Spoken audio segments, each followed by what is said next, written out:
Welcome back to the show. I'm Dave Despain.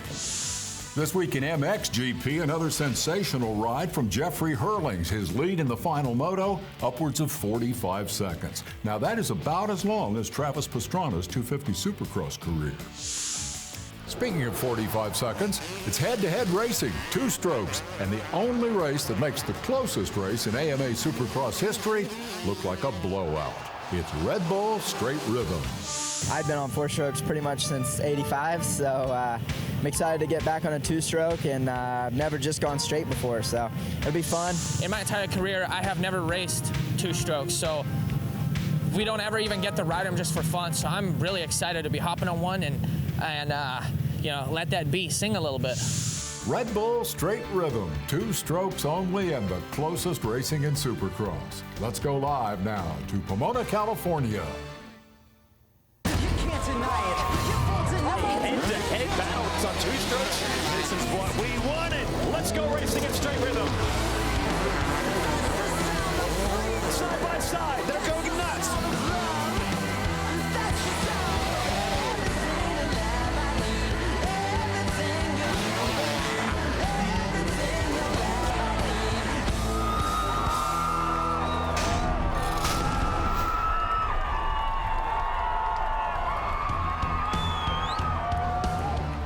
It is a feast for the eyes and the ears, my friends. Walking along this half-mile track, you will feel like you have taken a 2-stroke race back in time to the golden era of motocross. Here in Pomona, California, we are walking a red carpet filled with that 90s fashion, the bright neon colors, big and loud. Today is a day filled with iconic looks, legendary machines, and unpredictable racing. Welcome everybody to 2019 Straight Rhythm. I am Sal Masekela with a fired up crowd here in Pomona, California. And the challenge that we put to the best athletes in the sport is this. We're giving you a half-mile track and we're taking out all the turns for strictly head-to-head racing. You cannot dress in today's style. We want 90s inspired throwback gear only. And oh yeah, you can only ride a 2-stroke bike. Why? Because they sound amazing.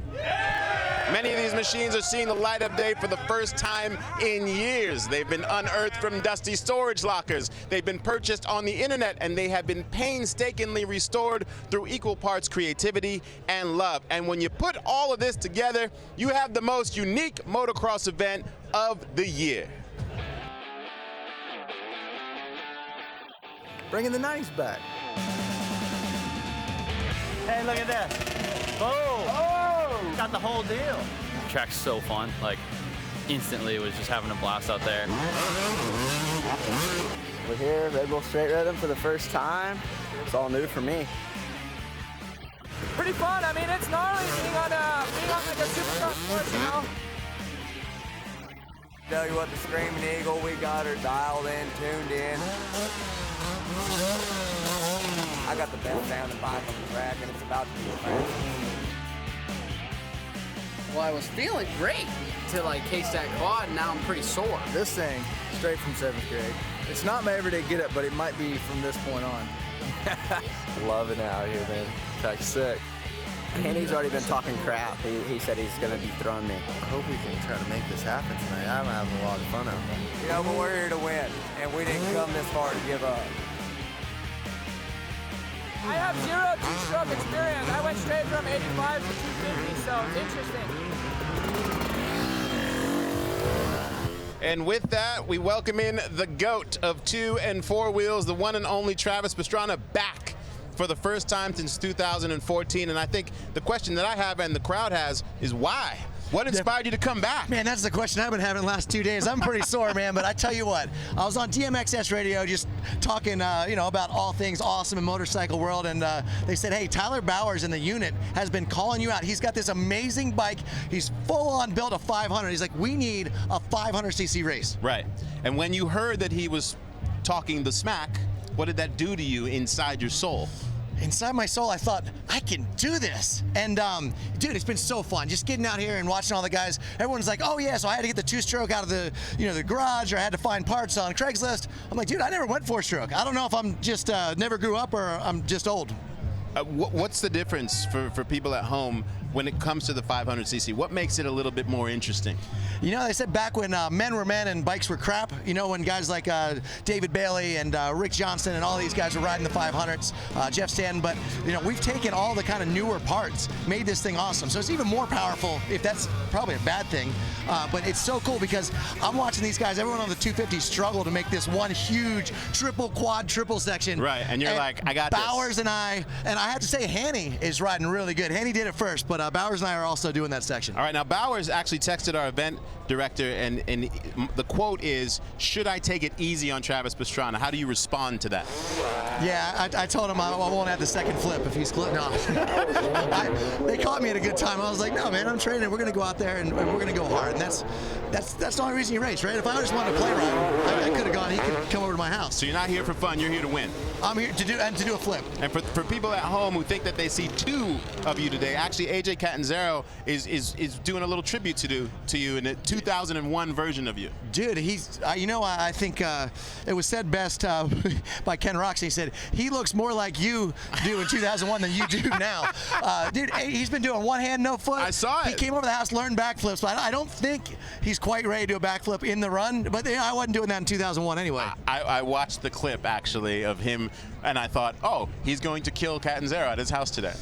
But dude, I tell you, he's been riding so good, and every jump that he has a chance, he's been heel clicker, knacking all the way down this entire track, and he's riding really, really good. Awesome, a full-on honest tribute. Well, it's not just me down here. We're going to set it up to the team and get their view. The legend Grant Langston and Jason Wygant. Boys?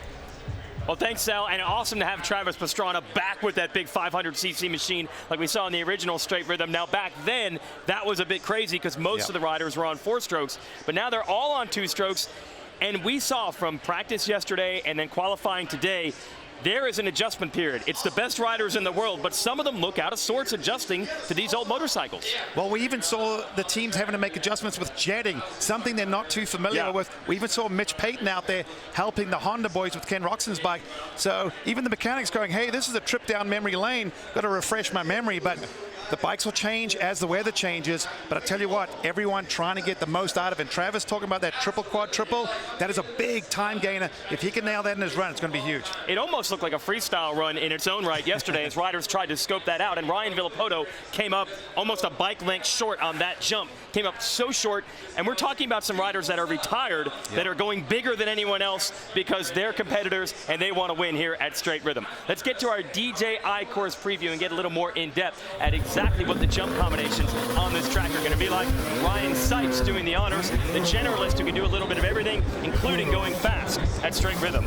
Yeah, very unique start as they drop in. They go through this double section. The first speed check, look at that heart rate, 120. It'll rise as he goes through this run. Over the tabletops. Now you can actually hear his heartbeat coming through. This is the rhythm where we said there are some options. Sipes tripling in the middle, he'll double out, another little speed check. Then this is the staircase going up. Get your weight back, bounce off the top, another speed check. This is where they're going to go on or over, then onto the tabletop, off. Final speed check. Heart rate is really high right now, going up to 170. Into this whoop section, get your weight back on the gas, to the finish line, over the finish line jump. And that's what it looks like here at Straight Rhythm. Yeah, but now a big crowd has come in because we're about to go racing here on a Saturday night at the Fairplex. And for sure the fans are excited over the unpredictability of the racing. We know the riders have great resumes, but they all have varying degrees of experience on 250s, including our current Supercross champion, Cooper Webb, who's racing a 252 stroke for the first time. Let's send it to Tina Dixon.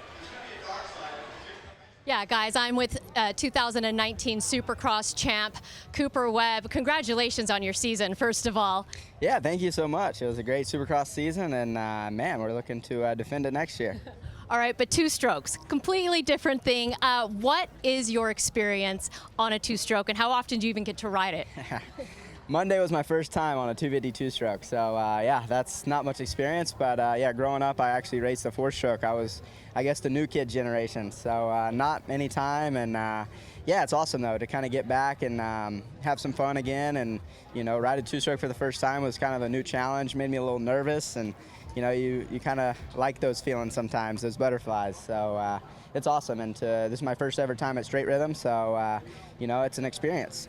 All right, let's talk about the bike also. I look back here, you got the 2003 Jeremy McGrath replica, complete with the Hot Wheels sticker, but you added your own touch to it. Yeah, the Cooper Webb logo imprinted in there. Yeah, it turned out really awesome. All the sponsors with Red Bull and KTM and Thor, we got our kit and everything looking really good. And man, I'm stoked the way it turned out, and hoping to have some good results, but I'm just stoked and glad I could impress the crowd with the replica bike. Thanks so much. Have some fun today. Thanks, Tina. And not a surprise to see someone pick a Jeremy McGrath look to the bike, as he was the king of the 90s. And we have another Jeremy McGrath looking bike here. We'll send it down to Kate Osborne over in the Honda pit area. A multi-time champ, and many think that maybe the guy to beat here today, Kenny Roczen. It was interesting in talking to Travis Pastrana. He said there was a point in this track that you are maybe a little scared of. What is that? Well, I don't know about scared. You know, obviously, a couple of the guys, they were hitting the quad right there, and Travis included, and I was actually very surprised. You know, I mean, he doesn't really write this kind of stuff on the regular anymore, and he was busting it out, but I just, I stay away from it, you know. I'm trying to focus on the rhythm that is most efficient and that you can do every single time, and do that like clean and just, you know, with a lot of speed. So yeah, I wish actually that the track was more like that one section, just because it's a little bit slower, more technical. We have a lot of fast spots throughout this track in the very beginning and towards the end. But, you know, overall, though, we're having a blast out here. You said that it's a blast for sure, and we know this track is fast. We know the bike is fast, but you also mentioned this one in particular is a little foreign to you. These two strokes, what's the biggest challenge? Yeah, I think I speak for almost everybody here. You know, we don't spend any time anymore on two strokes at all. And there are certain brands that have newer bikes as well, but even for that, we just don't ride them enough. And then there's a big difference in power delivery compared to a four-stroke. The four-stroke has a very consistent power band, has a lot of reserve power. And obviously with two strokes, they're very, very different. They're kind of like a light switch, a little flat on the bottom, then they pick up and they flatten out at the top. And the whole power band is a lot different. And not to mention that them being two strokes and carburetor bikes, they do have a bog here and there. So you just got to treat this whole thing with a lot of respect and just, you know, try and stay healthy, that's for sure. Respect is what it is, my goodness. I don't know how they do it, Sal. Thank you, Kate. It'll be interesting watching Ken Roczen figure it out in real time. Travis Pastrana won't be my only guest. Riders are going to be joining me throughout the competition tonight. So, for you watching at home, if you have questions for them, comments about the race, about the style, just let us know. Use the hashtag Red Bull Straight Rhythm. Ask good questions, make good comments, and we'll fire them right back at you. Speaking of firing right back up, we're going to head up to Grant Langston and Mr. Wageman. Boys? All right, thank you, Sal. So we did have some riders on track earlier today. That was qualifying runs, and it allows us to get our brackets, which will determine our racing. It's head-to-head, as always, at Straight Rhythm. Here's the actual event format to give you an idea of exactly what we're going to have. We'll have two classes, actually three, because Pastrana and Bowers are going to have the Maxis Showdown on the 500s, and then a 250 open class bracket, and a 125 bracket. 8 125 riders, 16 250 riders qualified. You go head-to-head. If you win 2 rounds, you move on. If you go 1-1, you got to go to a best-of-3 format, and we'll just keep whittling the field down until we get to finals in both the 250s and the 125s. And we can show you some of the riders that did very well today, showing you some qualifying times. First, 125s, and we'll show you the riders out on track. The 28 is actually a bike owned by Jesse Nelson, who used to run this event, ridden by Carlin Gardner. But the 89, Joey Crown, a privateer, coming out here trying to make a name for himself, and the Michigan rider, fastest in the 125 qualifying. Yeah, he looked really good at qualifying, and what's funny is these guys should be matching up as the 1 and 8 qualifier, but Joey Crown, he was solid every run. We watched him there. Now, Jared Stanky won the 2-stroke class at this event 2 years ago, but a crash here is going to knock him out of competition. He did not qualify today. Yeah, he was trying to stay low over that speed check, and the wheels just washed out from underneath him. As you saw the Travis Pastrana look-alike going past there, AJ Catanzaro, he will line up 4th fastest qualifier. Bummer for Stank Dog on the Metal Militia throwback look. Won't be able to compete tonight. Did not make it into the Elite 8 of the 125 lineup. So these were the 8 fastest riders. They are the ones that are in our brackets. Crown Max Vohland, who's an amateur rider looking very fast. Michael Leib, a veteran, on an Ernesto Fonseca Honda replica, is 3rd. Catanzaro, Marquier, Lagenfelder also in the field. 250's going to go a little bit quicker on the bigger motorcycles. It will be 16 riders in this one. And then of all the big names and legendary past champions, how about Brandon Hartranft, the quickest of all? Well, we knew he was fast when him and Cooper Webb were paired up in their qualifying runs. Webb never had a shot at Hartranft, and Webb had pretty good pace. So a little bit of a shake-up there and a bit of a surprise to some people, but expect the unexpected here at Red Bull Straight Rhythm. First race racing for Red Bull Troy Lee Designs KTM for Hartranft. Here is the rest of the lineup. Roczen was second. Josh Hansen looked very fast on his Honda. Third, Pierce Brown. He's never raced a professional supercross. He's an amateur rider, fourth quickest over Webb. Then Seeley, Sipes, Villopoto, kind of a who's who inside this bracket of the 250 class of Red Bull Straight Rhythm. Part of opening ceremonies here at Red Bull Straight Rhythm. They were singing the national anthem, and the fans were like, where's the American flag to look at? It came from this, the Red Bull Air Force high atop the Fairplex here at Pomona. What an awesome way to get this event going, and we are ready for live racing. The 7 Deuce Deuce, who will be number 14 tonight on a Kevin Windham replica Suzuki RM250 against Brandon Hartranft, your fastest qualifier. Yeah, Hartranft really surprised me in qualifying. Looked super strong. Actually was paired up with Cooper Webb, and Webb never had a chance at him. So right there, the number one, trying to actually show why he rolled up with the Evil Knievel number one here in heat race number one. Yeah, everyone having their throwback livery, so it's an Evil Knievel look for Hartranft, who is new to that Troy Lee Designs Red Bull KTM team. This will be his first event for them. And the very popular 7 Deuce Deuce running the Kevin Windham-like early 2000s number 14 Suzuki. It'll be our first live head-to-head race for Red Bull Straight Rhythm here in 2019. Enticknap, the underdog, the fast times for Hartranft. Let's see if Enticknap can undo it. Yeah, off that metal great start, very key to get good power to the ground there. And Hartranft immediately about a bike length or two lead, but Enticknap closing it up at that first speed check. After these tabletops, got another speed check, and we get to a section where we saw a lot of variation in the jumps right here. Yeah, a little mistake there from Enticknap as well. Came up a little short. They changed that speed check to a step up. Actually looks very inviting for possibly a backflip for somebody. But Hartranft right now just getting through so efficiently. Just switched over to the KTMs recently, and boy, does he look comfortable. Originally out of New Jersey, but spending his time out here on the West Coast now. Getting a little bit of time in on the 252 stroke and making it work. Brandon Hartranft is your first race winner here at Straight Rhythm, but it is a best-of-3 format. He will have a rematch with Enticknap. If Hartranft wins that one, he goes to the next round. Enticknap, 7 Deuce Deuce, going to have to try to bounce back. So that's one race complete. We go back to the starting line area. We've got Ryan Villopoto, the 4-time Supercross champion, against Parker Mashburn, who is a KTM amateur racer, has never raced professional Supercross before. His bike is a replica of Nathan Ramsey, former KTM factory rider, who is now Parker Mashburn's team manager for KTM's amateur squad. He's even got the Ramsey jersey on, so it doesn't get more authentic than that, but Villopoto looked strong earlier.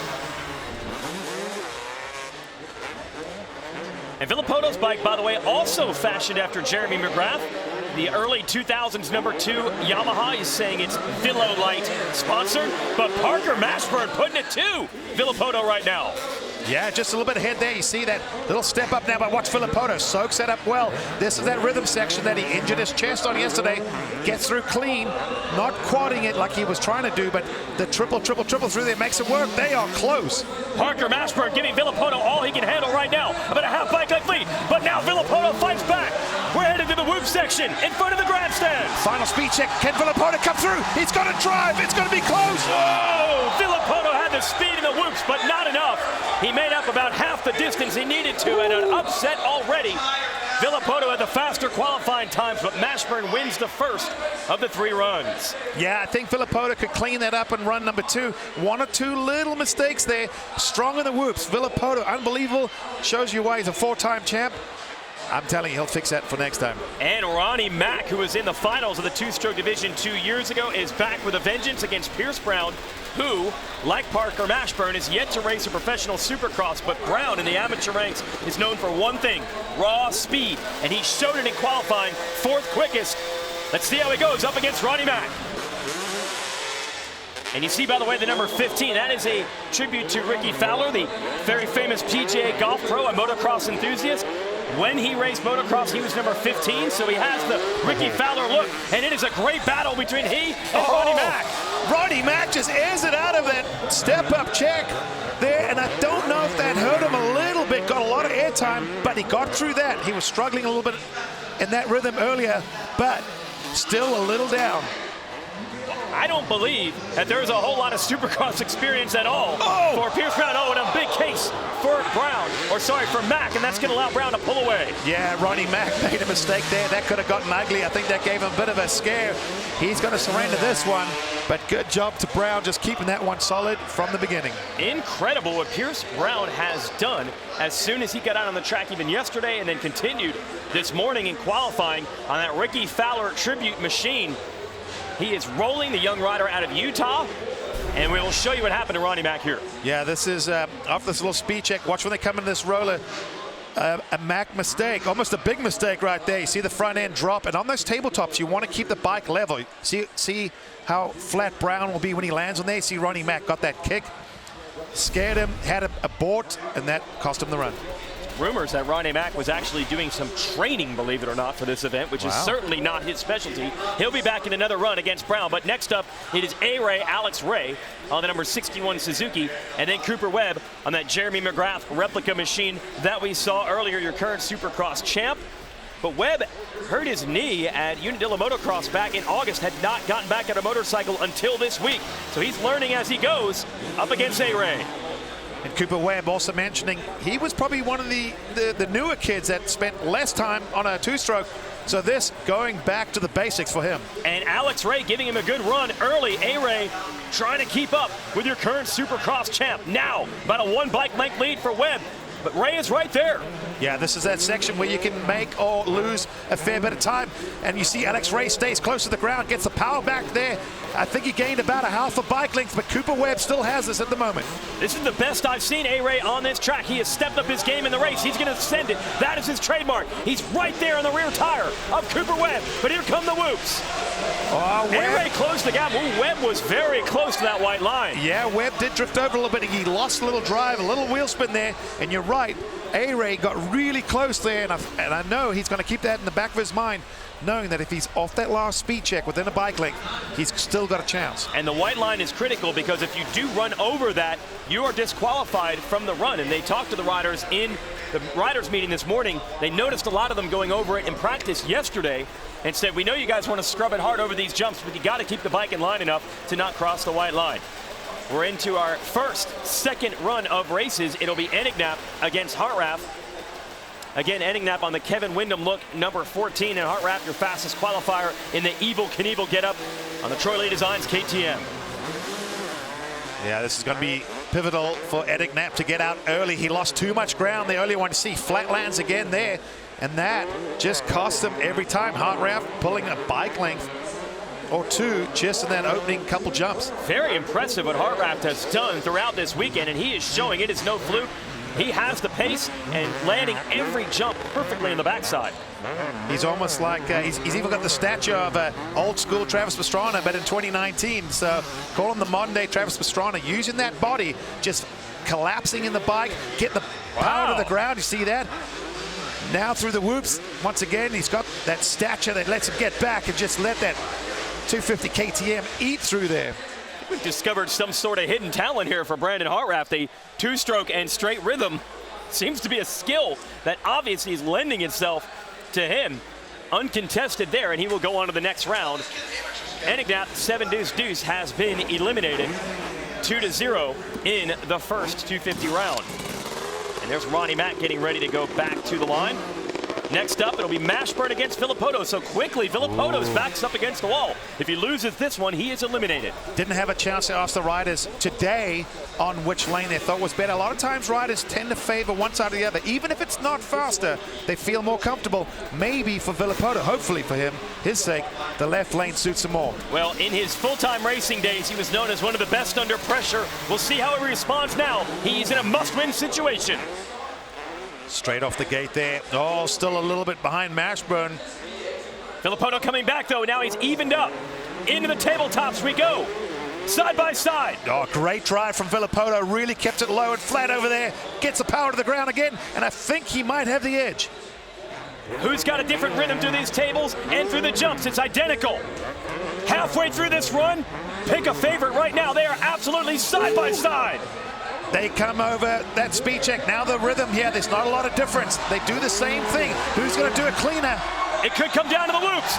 It's going to come down to the whoops. Here we go, Mashburn! Oh. Does it! He did. He held on that time. He did not lose anything to Villopoto. I am shocked as Villopoto has looked very quick every time he's been on the track. He was actually the higher seed in this round, and Mashburn takes him down. Wow, wow, wow, wow. That's why they say you got to go racing. Nothing is given. And Mashburn, he dug deep. I think that was his best run through the whoops when he needed it the most. Look how clean he was. And Villopoto was on the ragged edge, giving it everything. You see it? Oh. Still just look. Oh my goodness, how close that was at the line. That looks really close. Mashburn, it was 0.02 of a second, 43.27 against 43.29, and just like that, Villopoto is out already. Whoa, didn't see that one coming. All right, Ronnie Mack now going to have to bounce back against the very fast Pierce Brown. The young rider out of Utah showing he has supercross skills. We will see it in 2020 in a full-time role. Right now against the very popular YouTube character of Ronnie Mack. And a great jump off the gate. Great start for the Ricky Fowler-inspired Brown. Ronnie Mack there did overjump that jump a little bit, and I think that hurt him. Pierce Brown, just for a youngster, has just been so poised under pressure. And Ronnie Mack's going to need some help here. He's going to need a mistake from Brown to help him out in the second half here. Big lead for Brown. Ronnie Mack trying to fight back. Gonna have to hope for a mistake now. The young kid doing a great job on the big stage for one of the first times in his career. Into the Maxxis whoop section we go. And it looks like Pierce Brown has it. He does. And the crowd favorite is out, but not with his trademark signature front end up. Ronnie Mack finish line double spectacular. Yeah, he put on a little show there, but he is eliminated. Ronnie Mack to the left side of the screen now. Going to soak up some love from the crowd. Hey, he might not be tonight's Red Bull Straight Rhythm champ, but he's arguably the people's champ. Oh yeah, and for Ronnie, I think this just means the after party began a little early. So he's probably a little upset and also happy in some ways. He's going over here he's going to talk to Brown. He's telling him, you got lucky there, my boy. Well, again, the rumors that Ronnie was training, I don't think that's the best move if you're Ronnie Mack. You got to go with what made you famous. Possibly. Cooper Webb up against Alex Ray, and we have some enhanced two-stroke audio on Cooper Webb. So we're going to listen very closely to the bike. We got some real high-tech audio equipment on board, so you can hear the two-stroke like never before.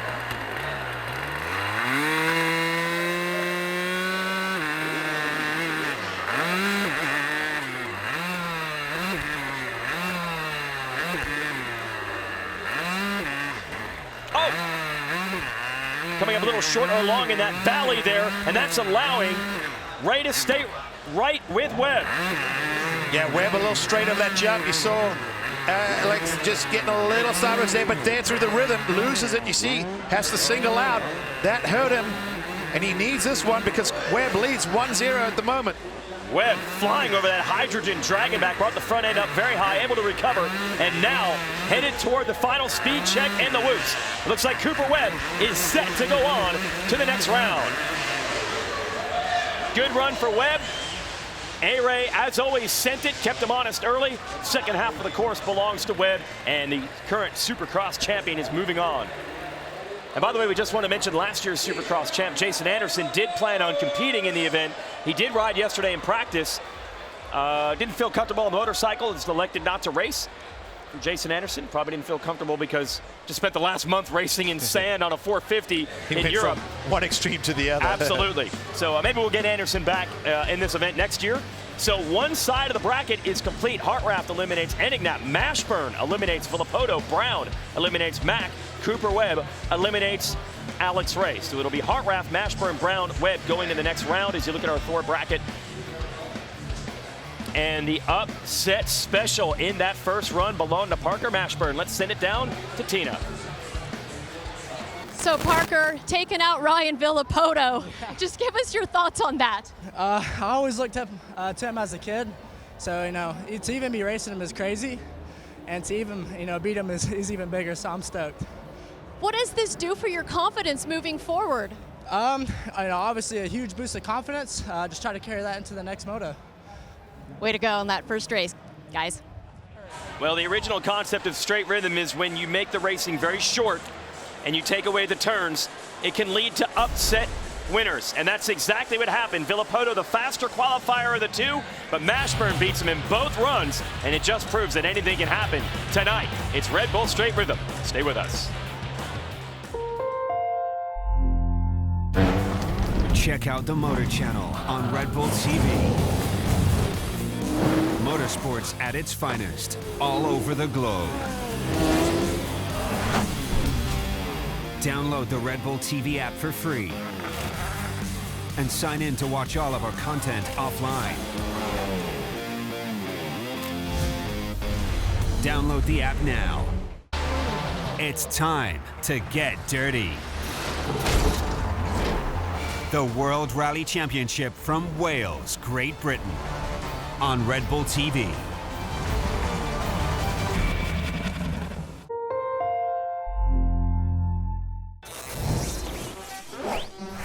I think the smell of the 90s was definitely smoke and two-stroke and smoke. It just was, right?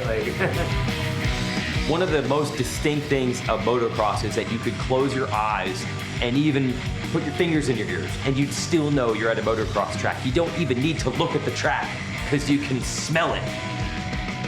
36-1? I remember going to motocross races as a kid with my mom and she's like, oh, I hate that smell.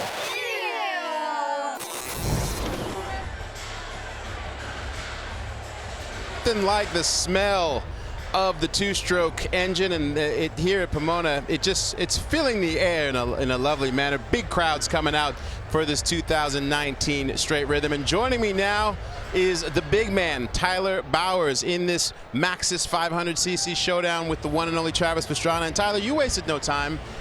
Shots were fired early to Travis, to the point where you said, you asked the director, do I need to take it easy on him?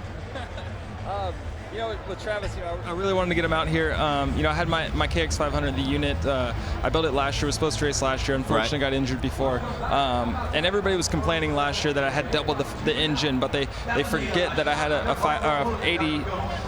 91 500cc bike. It was the engineering was 30 years prior, so this thing was a little bit outdated. So I was really excited to race it, and nobody wanted me to race against them on the 250s because of the engine size. So this year I really tried to call out Travis because I know he was the only one man enough to bring out another 500 and race against me, and I wanted to make sure it happened. So, but I also didn't know Travis hasn't been racing a lot lately, so I didn't know exactly he's Travis Pastrana. Yes. He's gonna bring his A game, and he's gonna amaze you. But I didn't know exactly where he was at on this, but we needed a show. He's fired up and he's not here to play. He was here earlier and he said, I'm here to win. We look forward to the competition. You call your bike the unit. Why? And also, what's it like? Because the 500 seems to have its own personality. Yeah, for sure. I mean, I got the bike just for my own personal build. I wanted to build something in the garage with my buddies, hanging out late at night, and it was just a garage build for me. I got it off Craigslist in Denver. Nice. And I was able to get it to my house, and so it's a Craigslist find, and started building it up, and I just call it the unit because it's a big. It's a beast. It's a big unit. It's just its own, like you said, it's its own personality. It has nothing to do with me at this point. Yeah. We've got T-shirts made with just the the unit on it, so it's its own it's its own animal, its own entity at this point. I'm just the guy that holds on to it at this point. All right, well, good luck to you. You're a big man. Hold on tight, and good luck against Travis. We're going to throw it down to Kate Osborne right now, who's with Cole Seeley. He just retired just 2 months ago, but he's got back on the bike for Red Bull Straight Rhythm. This is an important thing to note because this bike is maybe not exactly what you've been riding before. Where did you find this one in particular? Yeah, I found this one about 3.5 miles from my house on Craigslist of all places. So, no, I'm just super stoked to be out here. I've only had 3 weeks on the bike, so I'm a little rusty, but having such a good time. I got so many friends and family here. Everyone came out to support. Running Johnny O, couldn't be happier to you know, kind of, I don't know, embrace that whole Honda Mugen thing from back in the day. But yeah, we're having such a good time reminiscing with old competitors and Villopoto, who's also a retired guy. So it's been a fun day for sure. Super cool event. I've never done it before, but loving every bit of it. So definitely come back next year, and hopefully we can get this thing into the finals this year. Red Bull Straight Rhythm pulling these guys out of retirement, huh? Absolutely, and the coolest part about it is if you quiz the fans in the stands, they can't tell the difference. The retired guys and the current guys are basically equal favorites and equal on speed. So we've already completed that left side of the bracket in the 250 class. We're going to move to the right side, and you can see it'll be Ken Roczen up against Tevin Tapia, who is running a big bore kit, 315 cc's in his Yamaha. And then Ryan Sipes will also be racing on this side of the bracket as well. It's Ryan Morais. Josh Hansen, Enzo Lopes, Cole Seeley will be racing up against Austin Politelli. Let's start it off with Ken Roczen. That literally is the 2006 factory Honda two-stroke that Jeremy McGrath raced early in the 2006 season. They had two bikes, a practice bike and a race bike in storage. The Honda mechanics restored it, put Ken on it. Tapia, though, is running the big bore kit in his Yamaha, so the very popular privateer.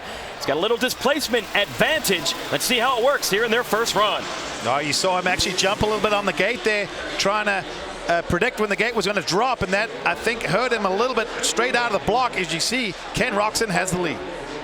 Yeah, Roczen, that is a 2006 bike, but for authenticity, they actually took a 1994 number plate and put it on the front. Of course, Roczen's number is 94 also, so that's an overall perfect theming.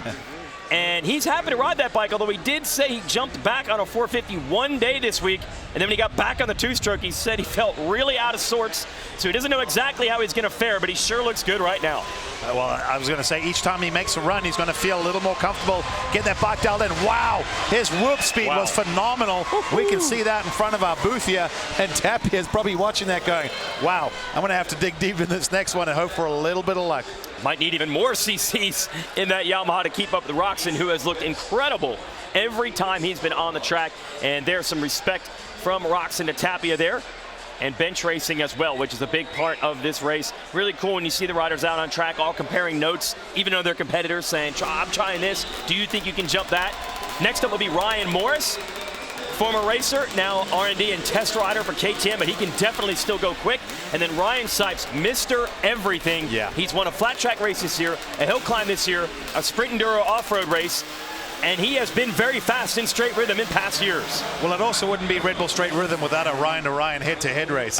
Just different Ryans this time around. Okay, so Sipes out of Kentucky and Morais to California. Here we go, and it is wheel-to-wheel. It is close. Morais actually caught up a little bit there. You see, now Sipes just edges away just a little bit, but you've got to get that clean. Let's see what Morais can do here. One of the most technical sections, this jump combo, and it wasn't clean for Sipes in the landing of the tabletop, so the advantage now goes to Morais. Yeah, Morais pulled back just a little bit there. As they come by, you can tell it's hard to tell at times who's actually got the lead, but before the speed check, oh, now they're side by side. Where can Sipes make up ground? He clipped again. Half a bike length lead. Into the Max's whoops we go. Oh. Sipes comes back and edges him out the line. Sipes just absolutely greets those whoops back there. Got the power to the ground, and Morais, who's been riding really strong, just not able to do anything about that whoop speed. And General Sipes, no matter what event he is in, he becomes a specialist for one night only, and he takes Morais down in the first run in their bracket, but they will be back with a rematch in just a few moments. Next up is Enzo Lopes, young Suzuki rider out of Brazil. That is a 1999 Larry Ward-inspired Suzuki. I know people get excited. They see the number 7. But that is not a James Stewart bike. That's a Larry Ward bike. Let's send it to Kate with more on this number 100. Hanny is set up well for this race, and actually Travis Pastrana said he's been hitting the track really, really well, but it's interesting about his stroke. It's a 14-year-old bike, and he bought it for $2,500. It's Carey Hart's backflip bike, and he said when he got this thing, it was so funny looking. He's done the work on this, and he says it's perfect. If we're going to be stuck in the 90s, then I have the bike for it. Oh, that is beautiful, and the raising of the value of these bikes, all these Craigslist specials, they're going to be worth a whole lot more after tonight. There is Lopes on the 7 against Hansen. Again, Lopes on the Larry Ward factory Suzuki look. But there's a modern touch. They have an old Suzuki two-stroke engine in a 2017 Suzuki 450 aluminum frame. Yeah, it looks trick. against Hansen, who has always been fast, multi-time finalist in this event. Yeah, I would say that Josh Hansen has probably got to be the favorite, but for Lopes, hey, you got nothing to lose, and there's not anything that he cannot do, meaning rhythm-wise, that Hansen's been doing, except for that one jump. We'll see if Hansen uses it. It would come in this jump section right here. Here we go. There it is. Oh, Hanny, triple, quad, triple, and look what that just does. This guy is just flawless. I had the luxury of racing Josh Hansen. I've always said it, probably one of the most naturally gifted rider on a bike. So when you put a lot of jumps and a straight lane for him, I'm telling you, this guy's hard to beat. Well, that was it. The gauntlet has been thrown down. The first quad triple. Hansen gets it, and he also gets the victory over Lopes. And now everyone who was scoping that out yesterday and this morning knows, uh-oh, it is doable under race conditions. If Hanny does it, they're thinking it's a second to a second and a half can be gained right there with the big jump combo. So they're going to have to go for it if Hansen's doing it. Well, that's what really puts the pressure on later in the evening. As you get through the earlier rounds, it's not as critical. But when you start going against guys that are really fast, Ken Roczen, people like that, that's when someone like Josh Hansen can use it to his advantage. The O'Mara jersey, that is Cole Seeley, a throwback to the old white Mugen Honda that Johnny O'Mara raced very famously to a win in a Grand Prix race back in the early 1980s, actually. And Austin Politelli, a local privateer, always has a lot of talent. Yep. Multi-time Supercross main event qualifier. We'll see how he does against the newly retired, but still very capable Cole Seeley. That's why I laugh. Just retired, but I'm going to go race by choice. But that shows you how much these guys enjoy it, how much fun they've had bringing like that Johnny O Mugen Honda look to this event. And a good start for Politelli, staying right with Seeley right now. And some aggressive scrubbing both directions from Seeley. That's pretty unique. There's not too many riders that are very comfortable with, oh! That was well, his heart rate just spiked right there. If we had that heart rate monitor on the screen, Cole Seeley just gave himself a spook, and that's just allowed Politelli right back into this. All right, so another great battle right now. Side by side, I think Politelli might have the edge. Then he battles, and Seeley now maybe about a tire tread ahead. Oh, is this going to be another upset? They are close, but like you said, Politelli holding it clean through, Loud speed check. All right, into the Maxxis whoops we go. Politelli the lead. Seeley closing. Seeley makes the move. Seeley from behind just got great drive. We say it over and over again, but the whoops are so critical. Just getting the power, made the mistake early, had to play catch up, and right when it counted, got it done. Whew, that is impressive. He was able to recover from this. Oh, look at the front wheel. Oh, I cannot tell you what that does to the heart rate. And it looked like Politelli was going to have it. You see this slight edge that he has right now. But the factory riders who've done so much time on the test tracks, they know how to handle whoops. It doesn't look like they're doing a lot, but when they're going through those whoops, they're trying to use their legs, their feet, their arms, the power, the gearing. These guys land off that speed check and they shift up a couple times, because when the wheel's in the air, it gains RPM, spins a lot. So we go now back to Roczen versus Tapia. Again, Tapia running the big board. That's not a typo. It's not a 250. It's a 325. Roczen on that 2006 Jeremy McGrath race bike that they brought out of storage. They rebuilt it, and they put one of today's best riders on it. Roczen just so good out of the gate. Keeps the bike low. Watch him. He just catches the backside of every jump perfectly. Tapia is not doing anything wrong. It's just like Roczen is so precise. It's like a hot knife through butter. Yeah, not nearly as violent as some of the other runs. And then a mistake from Tapia. A little bit larger advantage now for Roczen. Then Roczen a mistake, and Tapia closing up. Yeah, Tapia cased that little speed check that they peaked up into a little step up. Then Roczen just lost a little forward drive. But now it's back to that couple bike length lead. So for the whoops, Roczen just got to get through here without any major mistake. Looks like Roczen's got an express lane to the next round. He eliminates Tapia 2-0. So well done for the German. And by the way, not only is the bike an actual Jeremy McGrath bike, but Fox Racing actually made custom gear to look exactly like the Fox gear that McGrath rode back in the 1990s. Oh, and they hit the nail on the head on that one. They even had pictures side by side. Hard to tell them apart. The only difference is it says 1-800-ROCZEN. Yeah. No more collecting. So Ken Roczen has moved on, and the crowd is happy to see more of one of the favorites get that in the next round. We go back to Ryan versus Ryan. Ryan Morais, current KTM test rider, former supercross racer, against Ryan Sipes, who has done literally everything you could do on a motorcycle this year. But a couple of years ago, when we first had the two-stroke class, I remember Sipes was the fastest rider in qualifying, and he is a multi-time supercross race winner in his own right. And we've got the enhanced audio on both these motorcycles, so we're going to let you hear the sound of the two-strokes, old school, with a little new technology. You're going to hear it like never before.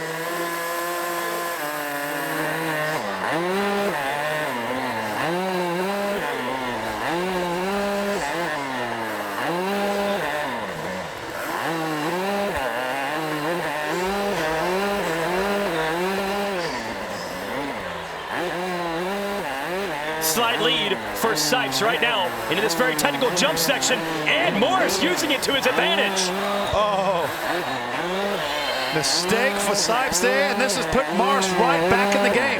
Oh, we could be looking at a best of 3 in this round unless Sipes can pull something out. He did close up in that one section there, but it won't be enough. We're into the whoops. Morais has been at this game a long time. He knew how to bring it home, and he does. And now it's tied 1-1. Morais and Sipes, and we'll go to a third run between them.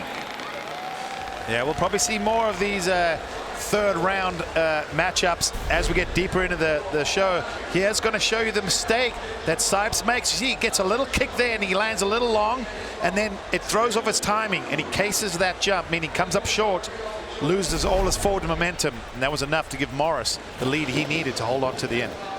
So Mo, who the multi-time champion Ryan Dungey is called KTM's secret weapon, as their test rider behind the scenes now, showing he can still do well as a racer. We go back to Josh Hansen against Enzo Lopes. And again, Hanny, the only rider in racing so far who's busted out that big quad triple combo in that center rhythm lane. Let's see if the number 100 can do it again. Lopes' game plan is, please don't nail it, Hanny. Please don't nail that triple quad. Yeah, make a mistake, please. Oh, he got a good start there. Power to the ground, nice. So easy to wheelie or have to feather the clutch. You see there, I think Lopes has it at the moment. It is advantage Lopes on that 1999 Larry Ward replica Suzuki. Here is the rhythm lane coming up after the speed check. Will Hanny bust it out on the right side? There he goes, triple.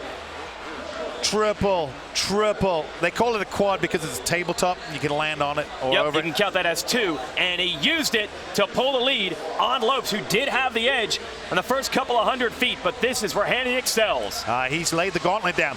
All the riders back of the truck are watching this going, dang it, he is nailing it every time. And Josh Hansen is through.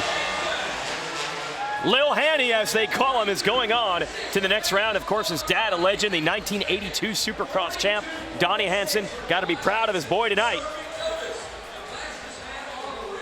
And Hanny is not a full-time racer anymore either, but like I said, if you're in these grandstands, you'd be hard-pressed to figure out who's racing every week and who's just coming out of retirement for events like this, especially with these kind of skills for the number 100.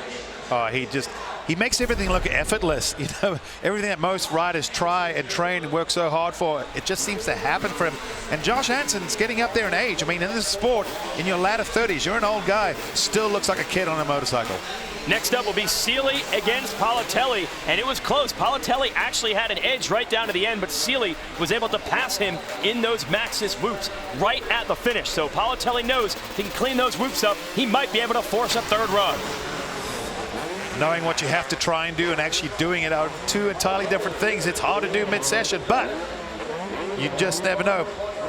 Seely right now with the edge as we go over the tabletops and into the speed check. Politelli's going to have to get aggressive here. Yeah, he tries there. You see the leg coming off the bike. That's because he's just trying to keep the power to the ground. He has closed up, maybe just a foot or two, but he cased that. That hurt him a little bit. Yeah, you saw he just didn't quite have enough to get over that triple, so now a big advantage for Seely. Politelli is facing elimination unless Seely makes a mistake. Politelli coming back. Politelli's giving it all he's got. It's a speed check. Oh, a little off balance there for Seely, but great whoop speed again. Cole Seely is bringing that Craigslist special into the next round. You have a closer look at that bike. It looks nothing like something you'd find on Craigslist. He really did a full rebuild. He's even got the Japanese riding, you know, for the Mugen Honda days. Little stoppy there for the crowd. Well, he was factory Honda rider for a long time, so there's a lot of special tricks and parts they were able to get for that bike, and it is definitely a runner, and it's taking him into the next round. Now we have our first third race, 1-1, Ryan Morais versus Ryan Sipes. Sipes just able to beat Morais using the whoops to his advantage in their first run, but the mistake on the jump cost him in run number 2. So this is a high pressure situation. And again, we have that enhanced audio on both these bikes, so it's going to sound unlike anything you've ever heard before as we try to amplify that distinctive ring-ding of the two-stroke.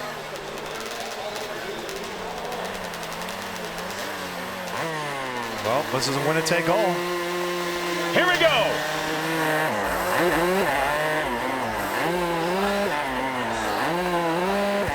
Little advantage right now for Sipes, about a bike length over Morais. Morais closing back in on the face of that speed check. Oh, listen to those bikes just at the top of the RPM. Sipes in white, maintaining that one bike length lead, but he errors again. He's got to get that triple clean. He does not. Somehow now still maintaining the lead, but it's down to almost nothing. Morais is charging.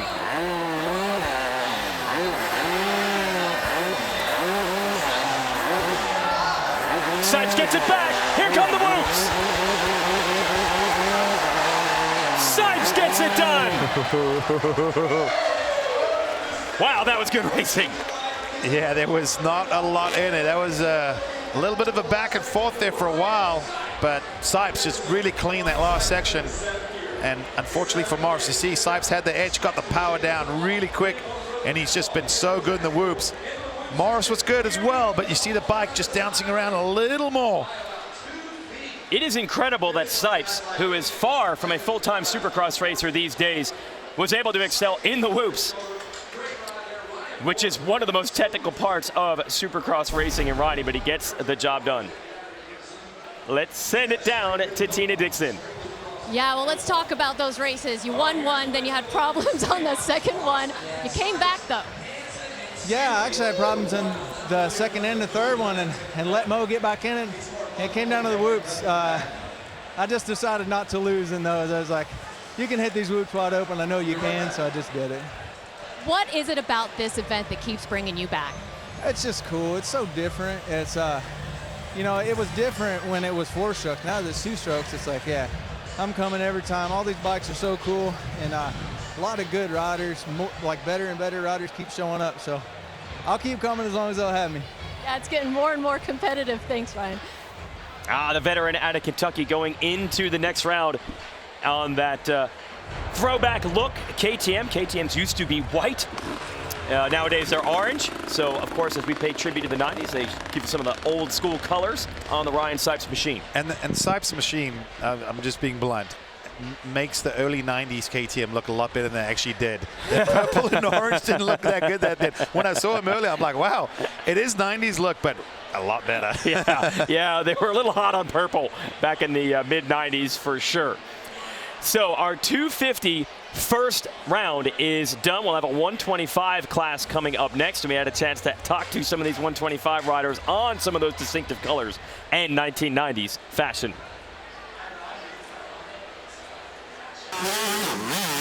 Riding some straight rhythm on 2-stroke.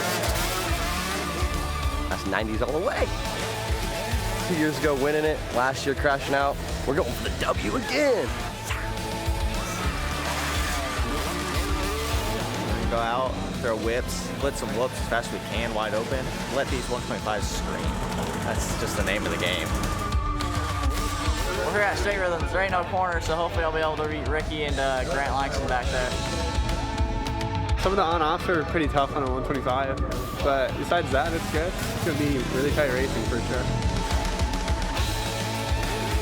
The track's good this year. It's high speed, but it flows well. It's cool. Travis Pastrana, 2001 Travis Pastrana.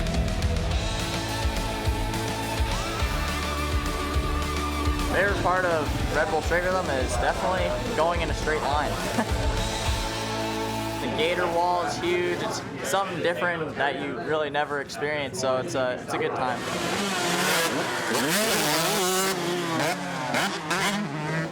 One guy who's definitely channeling the 90s is the AJ Catanzaro. He is little Travis Pastrana all weekend long. I think that's kind of like a positive thing as you're moving through the pits. How much are you feeling like Travis here this weekend? It's been awesome, you know, and Travis is, it's been so well received, I guess. Travis was awesome. We went to his house. He forced me to do some backflips, and it's all worked out better than I could ever imagine, just kind of like how last year did. So. In talking with Grant Langston, he had said earlier that you're actually riding like Travis. He's noticing little bits and pieces of your style to really represent him. How much does that actually come into mind as you're out on the course? Yeah, so before we started this whole thing, I was watching all old school Travis footage. So, you know, the more you study it, I studied Kevin Windham back in the day and Jeremy McGrath. I ultimately ended up riding like them. So I watched a lot of Pastrana footage and just trying to emulate him the best I can. I also have a taller stature, so just I guess I sort of look like him a little bit. Well, hey, if you're going to be emulating Travis Pastrana, perhaps a win is in store, gentlemen?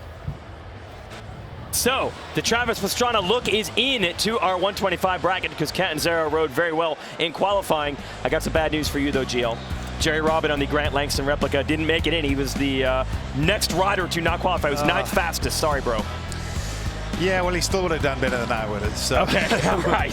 Good job, Poor Jerry, but he looked the part. That's the best part. So here are our 8 riders: Crown, Gardner, Catanzaro, Marquier, Leib, Lagenfelder, Vohland, and Wageman. Those are our elite 8 of the 125 class. They start in the quarterfinals in this round. Everybody having a good time here. And Joey Crown, the privateer out of Michigan, the fastest qualifier. And that is not Jesse Nelson. That is Jesse Nelson's bike. Jesse's buddy, Carlin Gardner, borrowing Jesse Nelson's bike for the weekend. Cleaned up Jesse's bike and got it out here. So we'll see. Crown, the fastest qualifier. Gardner just got in as 8th fastest, but as we saw with Parker Mashburn up against Ryan Villopoto, it is not impossible to see an upset at this event. Not.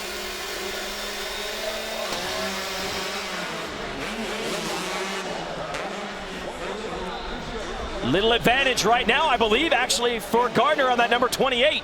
Crown of the 89 trying to come back. Yeah, Gardner did have that lead briefly, but you see, like you said, Joey Crown he just seems to carry a little more speed across those tabletops. And there again, probably hearing a little difference in the sound of the bike, and he triples through there. Bike length lead right now for Crown, stretching it out to almost 3 bike lengths, so you can see where his edge is, center of the track, starting to pull away. Yeah, through this rhythm, we haven't seen anyone do anything different, but the whoops is where it's a big deal on the 125s. Got to get a good drive, and Crown does that start to finish. Crown out here looking to make a name for himself, doesn't have a ride lined up for Supercross, and the privateer getting it done in qualifying and getting it done in his first race up against Gardner. Of course, they'll be back for another one in the best out of 3 format. But so far, so good for Joey, whose dad, Matt, is a former pro as well. Does some of the wrenching, of course, for his son. That's motocross tradition. There is Travis Pastrana. You can't see him giving it the air quotes right now. AJ Catanzaro impersonating Travis. Went to Travis's house for a couple of days to learn from the master himself. And Chase Marquier, who was racing for Team Puerto Rico at the Motocross of Nations just a week ago in Holland, now jumping on a Husqvarna 150. They actually do a lot of 150s here in the 125 class. Marquier out of Oklahoma. This should be a good one between he and the cat, AJ Catanzaro.